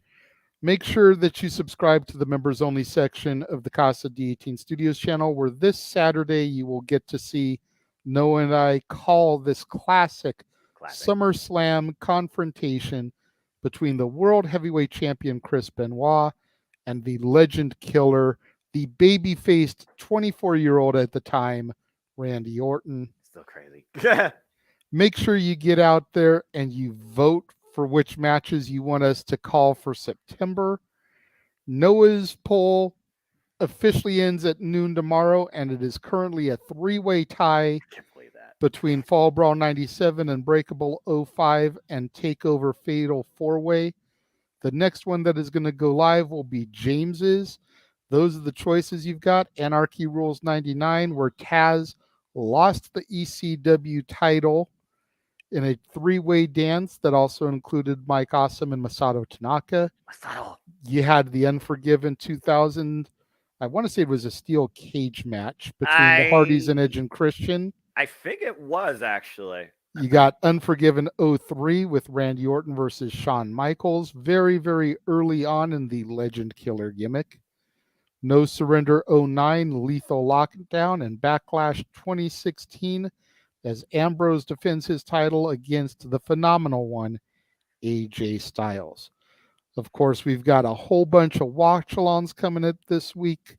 We've got NWA 75. Pending. We've got All in London, which will begin. Go ahead, Noah. I'm gonna say it. This is like the freaking LA Night. When we say LA Night, we say yeah. When you say on London, I'm going to say the biggest event in wrestling history. With coverage beginning at 8:00 a.m. Pacific time, 11 o'clock a.m. Eastern time. After All In, we will have a special happy hour version of Open Mic Night, where we will have these talking points that we will discuss. And then beginning at either 4 or 4:30, kind of depending how the flow of the conversations go, we will go into our coverage of Impact Wrestling Emergence. Oh, yeah. So much professional wrestling this weekend. Damn it. I'm looking forward to it. I know you're looking forward to it. Make sure you join Jeff on Thursday for Talk Wrestling, which will be immediately following his participation in the No DQ predictions. So much stuff, so much content. And I got stuff coming up every day. My gosh. There you go. What? Am I wrong in my excitement when I say that phrase? He does believe. He had to believe because W failed in storytelling. So he does believe. I begrudgingly believe. And then, of course, make sure you follow Noah on all the social medias, specifically Twitter and YouTube, because he rarely posts to the Instagram. Yeah, unless you make sure you check out his community tab where you can find all his prediction stuff, the prediction leagues. The man is a madman for professional wrestling. Damn it. All those Simply Predicting panels coming up. Again, you've got Simply Predicting for All In on Friday, and then you've got Simply Predicting for Emergence on Saturday. So much stuff. Yeah, and in between there, I'm doing an HW Impromptu live tomorrow at their Dynamite. So me and my buddy the King and maybe Cindy and among others will have our freelance chaotic shenanigan conversation where basically I'm in your driver's seat and at their mercy of lack thereof. And we'll also do our own simple highlight and discussions for AEW All In London. The biggest event in wrestling history! And I'm sure we'll come up with some other stuff to talk about too. And then, yeah, besides everything else that's multiverse based, dude, there's something going on literally for probably the next 2 weeks straight. Because don't forget, JJ, after we're done with freaking All In London, you and I have a simple take. Yes, yes, yes. And speaking of being at people's mercy, once again, if you missed this week's episode of Open Mic Night, oh, damn it, go back to the archives. Check it out. You guys showed up in droves. And again, I know it's been said a lot on live broadcasts here the last few days, but Greg Cherry, Jeff Meacham, and myself really thank you for the donations that you guys gave out. We made almost $500 worth of super chats against 3 channels. Some of that content, of course, will show up at the end of the year on Noah That's What I Call Music Volume 1. Some of it will show up on Now That's What I Call Open Mic Night Volume 1. And, after the Disney karaoke in November, there might be a few tracks for Noah That's What I Call Slow Jams Volume 1. Oh, God. Look, I ain't singing no Isley Brother, Boys to Men, or slow songs from Disney. There's no way that's happening. Absolutely, Datil. It's going to be a very busy couple weeks, and we are all in for it. Yes, here is to the biggest week in wrestling history. And we're going to leave you with that. Noah, thank you for joining me for this, for my birthday shenanigans. Thank you for doing the masterful job you always do for play-by-play commentary. I am the Renegade of Wrestling, JJ Williams. He is the Simple Man, Noah Foster. Take us out of here, Noah. It's always a pleasure. Happy birthday again, my brother. Folks, again, it simply goes like this because my name is Noah Andrew Foster, and I encourage you to enjoy wrestling. For there are no winners, there are no losers, there are no betters. Just fans with opinions for this passion we all share. At the end of the day, folks, support one another, respect each other, protect your mentality too, treasure your families, and just enjoy life. and enjoy professional wrestling. It's as simple as that. Have a good night, everybody. The two of us will see you again for Simply Predicting this Friday. Have a good night, folks. NXT brought the heat on JJ's birthday. It was a fun show. Happy birthday, my friend. Thank you very much, sir.